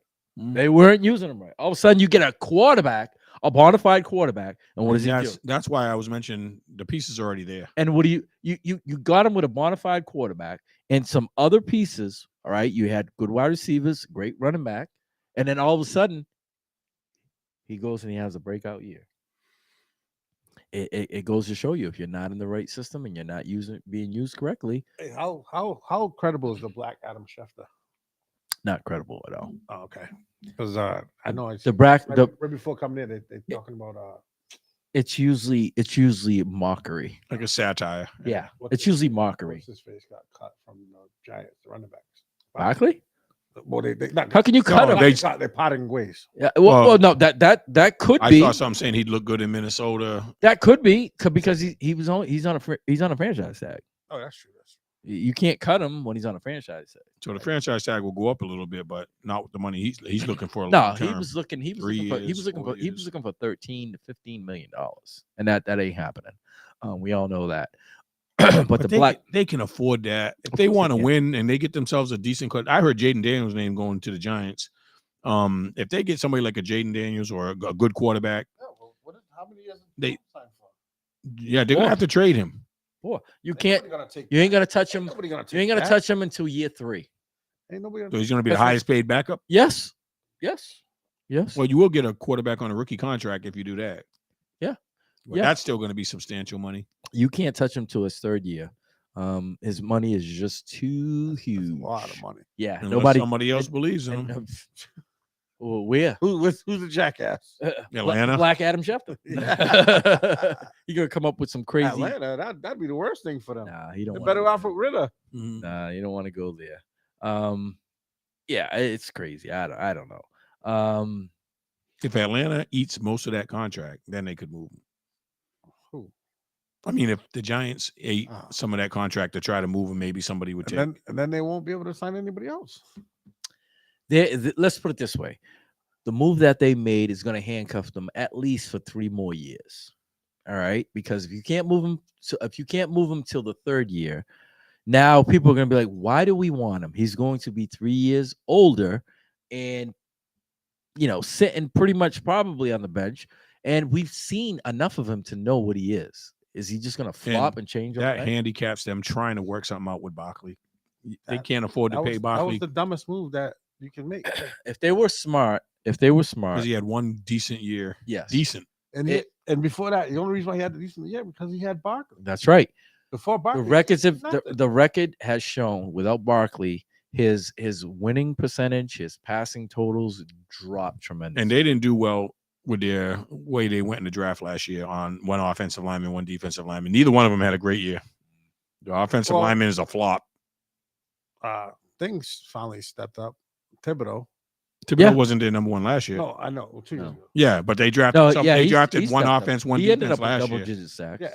They had two picks last year, and they went offense. Evan, somebody was a disappointment on the offensive line. I don't remember. But I don't know. But yeah, one of those things that we do know is, in moving forward with all these coaches, there's going to be, I think it's going to be just like anything else that we watch, is going to be a domino effect. I want to see what happens with the Raiders because I think he's earned a shot at least as a. He's already got. Tennessee? Yes, Tennessee already Tennessee wants already to do. They asked him called for him in. permission. Yes, Which is forcing the Raiders' hand. That's why. yes, That's the best thing. Listen, He turned that team around. we've watched this story before. We've watched them get rid of a coach. one over and the have an locker room, interim coach. Change the That coach attitude. brought him to the playoffs. Yep. And they let him go. And then he didn't even get a chance with nobody else. Nope. And you're watching it again. So Sean Medina, if you're listening right now, Berto, Compton, I told him, 'cause he calls that coach Compton. Yeah. Gonna be calling him Memphis real soon. give him a contract. Yeah, we gotta do something. Give him a contract. Even But if you it's gotta- short term, see what I can do. 2 to Dude. 3 years, nothing long term. He proved that he's a player coach. That's right. These guys want to play for him. He's already got the talent that was already there, playing better. Now add some pieces to it. I don't know what their salary cap spot is, but they gotta. Oh, they kind of messed up their draft with pick because they won. with a backup quarterback. Yeah. That's their main piece. That and defense. They got offensive weapons. Actually, They're like the Falcons. Their defense is pretty good. Yeah. They They're have a decent. solid defense. They're decent. They need. It seems like always a broken record, but they need The quarterback. a quarterback. But on defense, they need more help in the secondary. All right. So we'll move on to college football. So we know that there was a big game this past Monday night. Didn't even realize it. Well, it was. Come on, it was in Michigan. Isn't your favorite team in Michigan? No. So, Michigan took on Washington, and pretty much what happened is what we thought was going They to bullied them. happen. The defensive defense. line D-line, bro. got after him, and And who's that sophomore's name on the defensive line? The defense, huh? You said it. You said? No, he's saying you say it. No, I'm Say trying. his name. I'm trying to remember. He's only Oh. a sophomore, but he was like defensive MVP. Yeah. He was on the He has defensive. a weird name or something like that. But I know he was young, and I was like, he was dominating. And they were like, he's got 2 more years, and I was like, oh, he He ain't staying for 2 nah, more years. he's eligible for 2 more years, He'll but be he gone has to next play year, one more. probably. He'll be gone next year. Yeah. I heard his name all night, and then the defensive back that was shadowing Dunze. Taylor. Yeah. the skinny guy. He got 20, number 2. yeah, yeah. Or 20. Was it Johnson? Is it Johnson? Could have been Taylor Johnson. Taylor Johnson. But there was a defensive back that played well. But I thought that sophomore offensive lineman really, really ramped it up. Yeah, And they contained Penix from running. yeah, and they made him uncomfortable. Yeah, there was the one game he didn't have a good game. They made him he wasn't able to step into a lot of his throws. He was off his spot. That's what you need to do. Yeah. I mean, let's face it. Whenever you face a quarterback, you want to make him uncomfortable. You want to make him looking left and right, and eyes down, not up. I mean, and that's what happened. He had a couple of throws that were there, and he was high, and it's like, Would you say the defense was the turning force in that game, or was there any another major reason why Michigan dominated so much? Well, I think their running game seemed to do whatever they wanted. Yeah. No matter which running back it was. Number 7 was. So that means their offensive line had a good game. Number 7 was killing them. And there was Corum did all right, but number 7 was. He had the two big runs, but Corum still had over 100 yards, I think, during the game. But little known fact that I didn't know: Washington's offensive line won best offensive line in the country. Yeah, I said that last week. But you know who they took it from? Who was the defending? Michigan. So I think Michigan had a chip on their shoulder, their offensive line, because I know Michigan's a running team, but they were blowing them dudes off the ball, and I was like, wow, like I forgot the second running back's name, but yeah, those two big runs. I was like, oh my God. But I know it was number 7. So their offensive line dominated. And the defensive line dominated. That's what you need to win the games. Yeah, because it wasn't Control the quarterback, the line of it wasn't the wide receivers, and that's what my take was. My take was, will Washington be able to control the line of scrimmage? And they didn't they didn't fare well on either side of the ball. No. And ultimately that was their demise.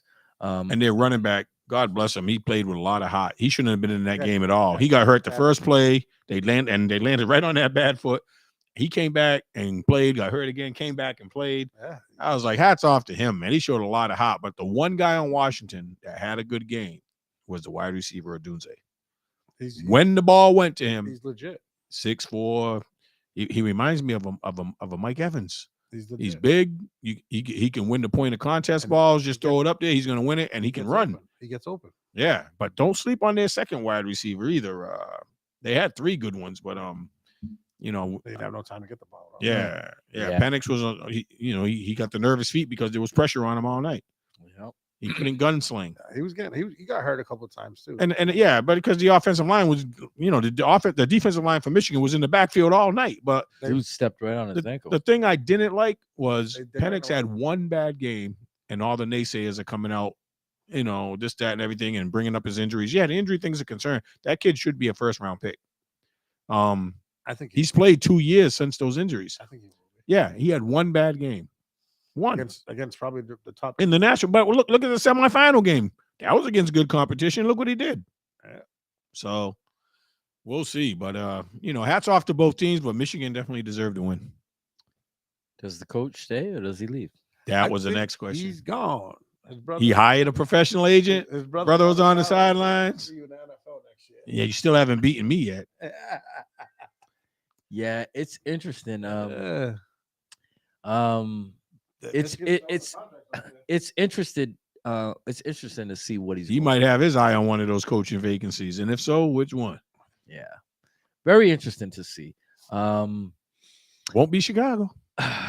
Yeah. It's could be. He has no matter how you look at it, it's his salary is going to go north big time. I thought they showed the first contract offer that Michigan was going to offer, and it was like $12 million a year. 12 a year, but 10 years, $120 million. I think they offered him another, if I'm not mistaken. Was Saban making that type of money? Saban was making big money. Yeah, but I know he was the highest paid. But I was just like him, Dabo Sweeney, and the coach at Georgia. I'm just wondering what was Saban's contract numbers were, because $12 million for a college coach. Jimbo Fisher was making crazy money too, but I don't think the annual salary was as much as just how much he had left on it when they got rid of him. Boosters were like, no problem, it's just money. We'll pay it off. Yeah, so right on the heels of that, and the heels of Bill Belichick, Nick Saban retires. and they're friends, and they're both out at the same time. That's Friends. They were on the same coaching staff. yeah. One But was Bill Belichick trusted a lot of his opinions on Oh yeah, Alabama players. yeah, of course. Where I don't does think that was forced. no. So the thing with Nick Saban is, I think he got tired. I 72. well he 72 years old. 72. Yes, Yeah. yes. He wants to live his glory. He's made a ton of money, Well, this is the thing. a whole bunch of Um, success. Who was one of the biggest people to push against NILs? Saban. There you He go. said it would ruin the game. That's right. I think he's tired of it. I think he's tired of a lot of things. The landscape's changed. And yeah, it's not what it used to be. He lost a And lot of guys because of yeah. transfer portal killed him. Transfer portal. He was one of the biggest guys against That's that two too. issues. Yeah, two big issues. He lost a lot of guys because of it. Listen, the tide has swung from the coaches to the athletes. You don't have that all that free way that you had before. The players now. If I'm not playing for you, transfer portal, Later. and I can still play. So that might be a jab at the NCAA on his way out, because him being there, he's a high-profile coach at a high-profile school, and he's one of the big stars as a coach. So now he leaves. We don't know if the next coach, which is another conversation, who's going to be able to maintain what they started at Alabama. Yeah, That's some big shoes to fill. They mentioned two names already, but huge. I just think that I think that he got tired of and he's getting tired of the way things how they were as opposed to where they're going. I think he's had enough. He's had enough. And he wants to just leave while he can leave in one piece. And not to mention his age. yeah, because we don't know what his health's like. But you're 72 and you've accomplished everything. Family time, enjoy your glory years. All right, so to give you some of his numbers, he was 297 and 71, an 80% collegiate coaching career percentage. That was his record, including 206 and 29, 87% mark in Tuscaloosa. His teams won a combined 11 SEC titles, going 11-1 in SEC championship games, Only the including toughest conference. 9 at Alabama with a 9-1 record, and 2 at LSU with a 2-0 mark. His resume is, And he's right, got national championships to show. and his resume is right on the side of Bill Belichick's. One college, one pro. And that's why I wanted it. Once we talked about everything with both of them, I was going to say who had the better career between them two, because they both got astonishing facts, credentials. Just one on the pro level, one on the college level. They both got crazy championships. I think it's Was it with him. seven, right? What? Yeah, 7 national championships. yeah. With him, it's so hard 6 at because Alabama, one at at LSU. one at LSU. Listen, I think I'm gonna say Nick Saban because Belichick had Tom Brady Yep, for 20 years. for 20 years, and Nick did it by Nick himself. has it's pretty much the evolution of guys coming in and leaving. But he had the top choices. But he built that. Yeah. They weren't on They that weren't. level before Yeah. he got there. Yeah, He was at LSU winning a national championship. and that followed him. Well, that Well, followed he brought that that appeal followed, to Alabama. that followed it followed him because of the success that he Yeah. had. Michigan State, LSU. I'm going to say Nick Saban only because of the fact of the revolving door. It was his system. Yes, his system. Every So, 4 years. but the thing is, right? Think about it, right? He's played with. It didn't make a difference what quarterback he played with. He had all the top ones go to his school. But he had people that never made it in the NFL, and he still won championships with them. True. The college game is totally different from the NFL game. But you still have to play with the cards that you're dealt, and he always had a great defense. But he handpicked his cards. Yeah, but I get that. But the thing is, it's forever changing. Some Just of those because- quarterbacks weren't. They never made it in the NFL, and he won national championships with them. Yeah. I'm trying to think who's the pretty boy guy. I just look at it this way: you might have guys for 2 years gone. Here comes new people. You have to integrate them into that system. But you got to realize, being Alabama, you're getting the top. You're getting the top, at least a top 5 quarterback every year coming in the club. But why top are you 5, getting him? top 5, Because he built that program into a powerhouse. But top 5, but they They want to win. top 5 doesn't translate all the time. No, I'm not saying it does, but Tom Brady did. Tom Brady did. definitely Tom Brady did. But To have without if Bledsoe don't get hurt, nobody knows who Tom Brady is. no, I know, but that's not. We're saying Tom Brady was there for 20 years, so he had the luxury of having a quarterback, knowing full well that guess what, he's coming back next year. Yeah. He's coming back next year, and when you have the greatest quarterback of all time, as opposed to a kid that's coming in that we don't know what. Look, for instance, this year, right? They were flip flopping quarterbacks back and forth, But- and then finally you found your keeper. So it's a balance. It's a fine balance. Another thing I'm also trying to say is, and I'm not trying to discredit what he's done. It's amazing what he's done, but you're not only getting the top quarterback, you're getting the top players at every position. Yeah, but an all-star team every year. But they weren't getting them before he got there. That's my point. He made it the destination to go to. If you want to win, you come here. He built that program. He created that image at Alabama. Alabama was not getting those type of quality players. Alabama was a decent program before he got there. Who was the coach before him? I don't remember. But That's my point. They were a decent. We don't remember. Who was the coach before Belichick? In New England? Yeah. Freaking Parcells. You sure?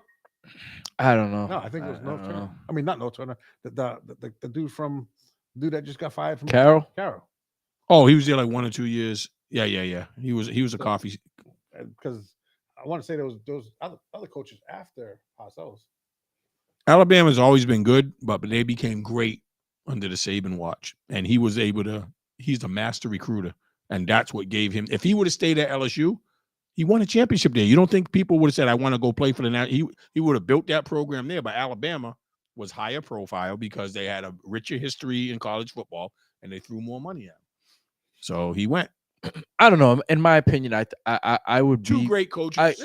I tend to side with Saban too, only because he didn't have, like Brian said, a 20-year run with Tom Brady, or you find somebody that fits, you can keep that same guy and tinker with it. But every year in college, you're losing people, and you revamp.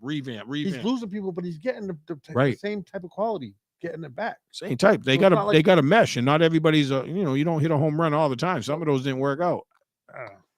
Like I said, I'm not taking anything away from him.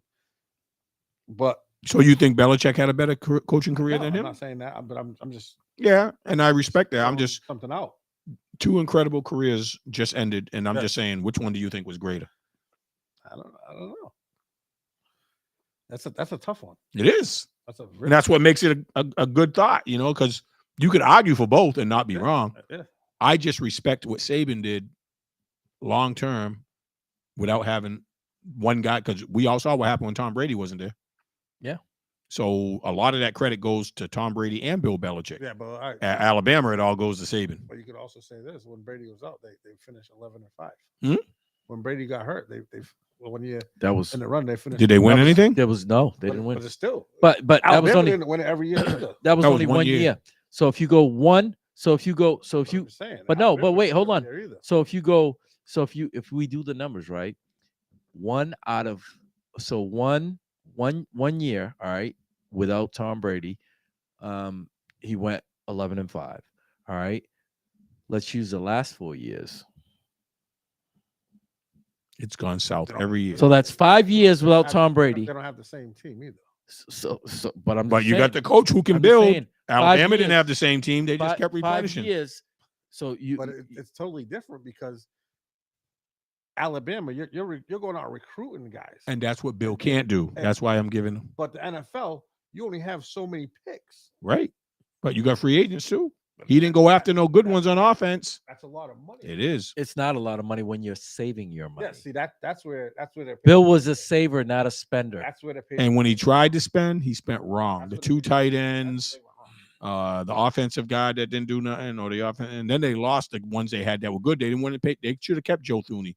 They should have kept the other offensive guy that went to the Raiders. Now he's back. They were trying to be greedy with Yeah, but when they had a great offensive line, they were like, "Oh, we can replace you." Always. But that's why I said the advantage to Saban to me is he knew how to identify talent, and he was a better recruiter. Bill could not draft to save his life on offense. He only could draft on and he couldn't attract free agents. He didn't make he didn't attract good free agents except Matthew Judon and all defensive guys. But honestly, why would you want to play with this guy when he let go all kind of future? Because he has the history of winning. But once Brady left, I started feeling like it was him and Brady. It wasn't just him. When I think of Alabama, I don't see nobody helping Saban. That's why I say he did it on his own. Once Brady left, the star power went with Brady. You notice how you notice how all kinds of people wanted to play with Brady. Nobody wanted to come to New England. And this is something. This is something, and a reason why I there's a part of him, Bill Belichick is who I'm speaking about.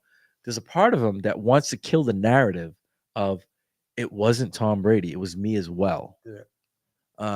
I think he wants to go somewhere and try to win a Super Bowl so he can say, look, it was me. I got one too. Yes. Tom Brady done it. Ever since Tom Brady's left, he's gone. It's nosedive. But not for nothing. But Tom Brady did walk into a Cadillac too. It's not his fault, though. No, I know. I'm not saying it was a smart PR move. But the thing with Bill, he knew that Tom was going to leave, and he did nothing to back it up. And he just thought that I can simply, as he always did, I can refill with a person in that slot, and we're gonna run the same way we did. He thought it was gonna be Cam Newton, and he's done it not only with the quarterbacks, he's done it in the wide receivers. He's done it in with the defense. He's done it in all.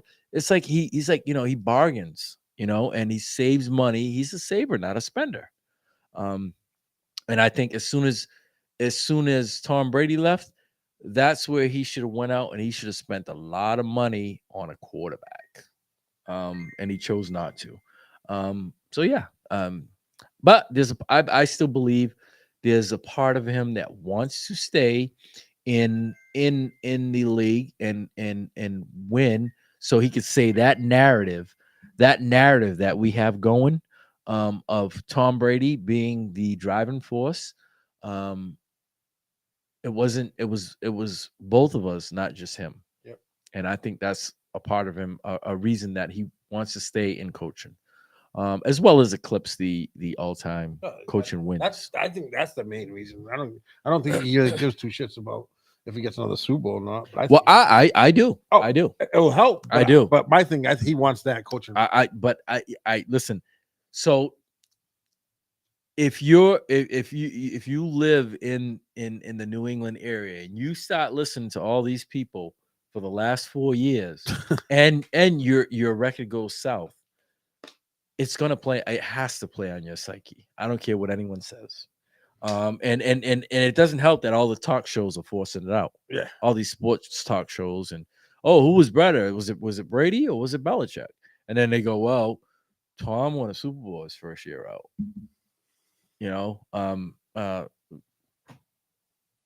Bill only went to a playoff game the year preceding. Yeah. And it hasn't been back since. Hasn't had a winning record since. So that has to be burning inside of him, like, my coaching had nothing to do with it. It has to be. It has to be driving in him. But yeah, it is what it is. All right, so we're gonna conclude, and we'll be back next week with the results, our predictions, the results of NFC Wild Card Weekend, and we will dive into what is it called? It's called divisional. We'll dive into divisional play. All right, and then there will only be 8. All right. Hopefully, Um, hopefully we get the rematch. Yes, hopefully we do. Hopefully we get the rematch. Hopefully we do. All right. Very, very much looking forward to that. Yeah, that would be Same great. location. Yep, same location. That's fine with me. That's right. Just make sure you tell Just- the right guy to report. Just different refs. Just make sure I get saying Well, and make well, sure there's not And 19 don't go guys. for it 3 times. Make sure Well, there's that's not not what 19 guys. Make sure there's not 19 guys at the in front of the ref. That's all right. Don't worry Okay. about it. All right. But yes, we're done here. And as a reminder, we've got a comedy show coming up on February 9th. Back in action. It'll be our first comedy show In New of Bedford. the new year. In New Bedford. That's too. right. Mhm. Yeah, first comedy show of the new year. It'll be taking place Friday, February 9th. Pretty much a week, a month from yesterday. Mhm. And it'll be taking place at the New Bedford Whaler Inn, which is located on 500 Hathaway Road, Man, right here in New wow. Bedford. All right. From yesterday. Well, I'm saying if we can do Friday to Friday. No, because the date's 11th. The date's the 11th. One less. Actually, there's three less days in February. Yeah, but that's at the end. Yeah, but I'm saying you have to go backwards. You can't go forwards. You can't go Friday to Friday, because if you go Friday, it'll be the 12th.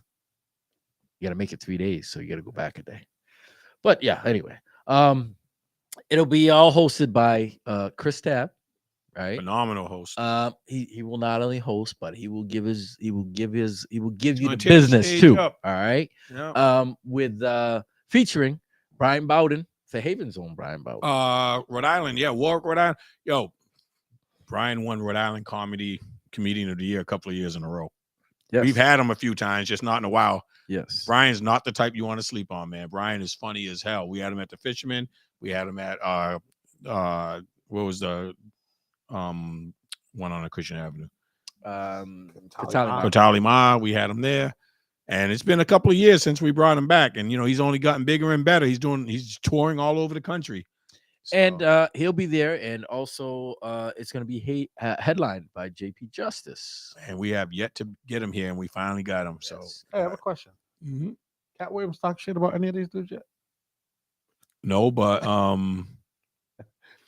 yeah, because none I've seen him talk about a lot of people, but I believe a lot of what Cat said, man. But that dude's nuts, man.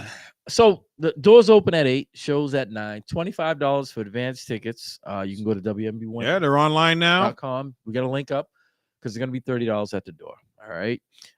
So you can contact Steve or myself or Derek, or anybody, for tickets.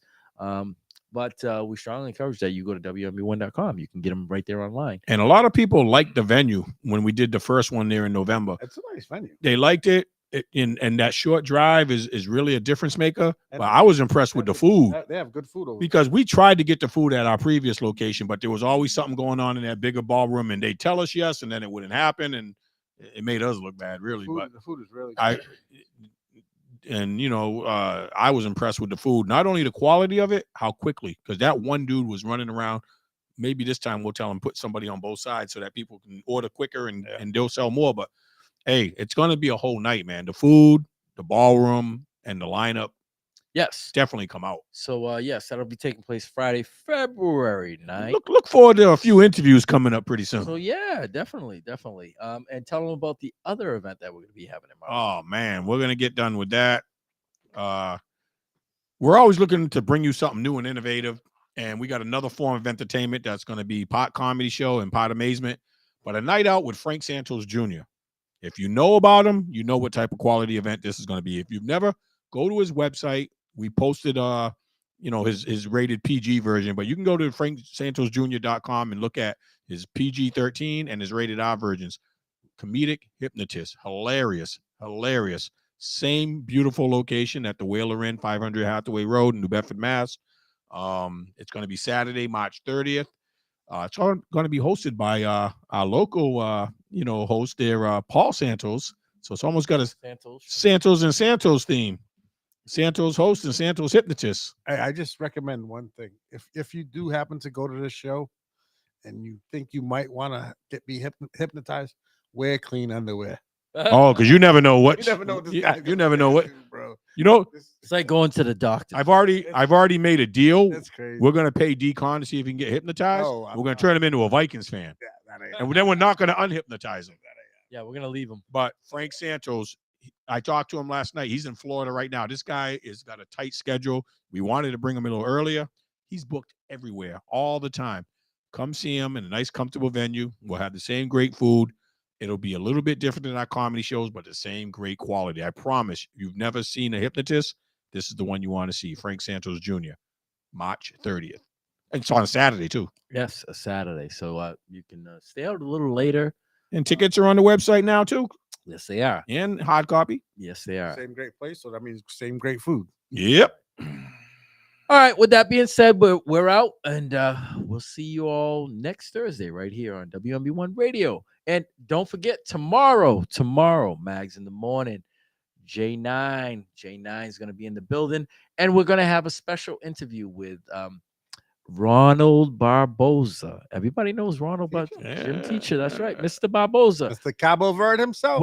I went to school with his younger brothers. We are going to be talking about his experience because, in case you didn't know, Mr. Ronald Barboza went to an HBCU. And they got a big fair coming up. We got a fair going on at the Andre McCoy Center on Monday.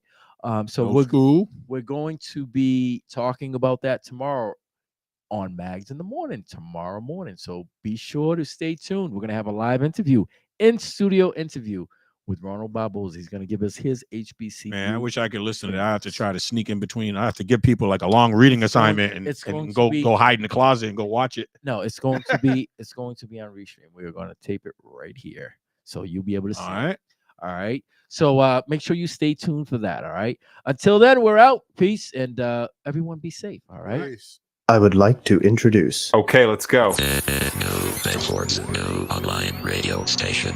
WNB.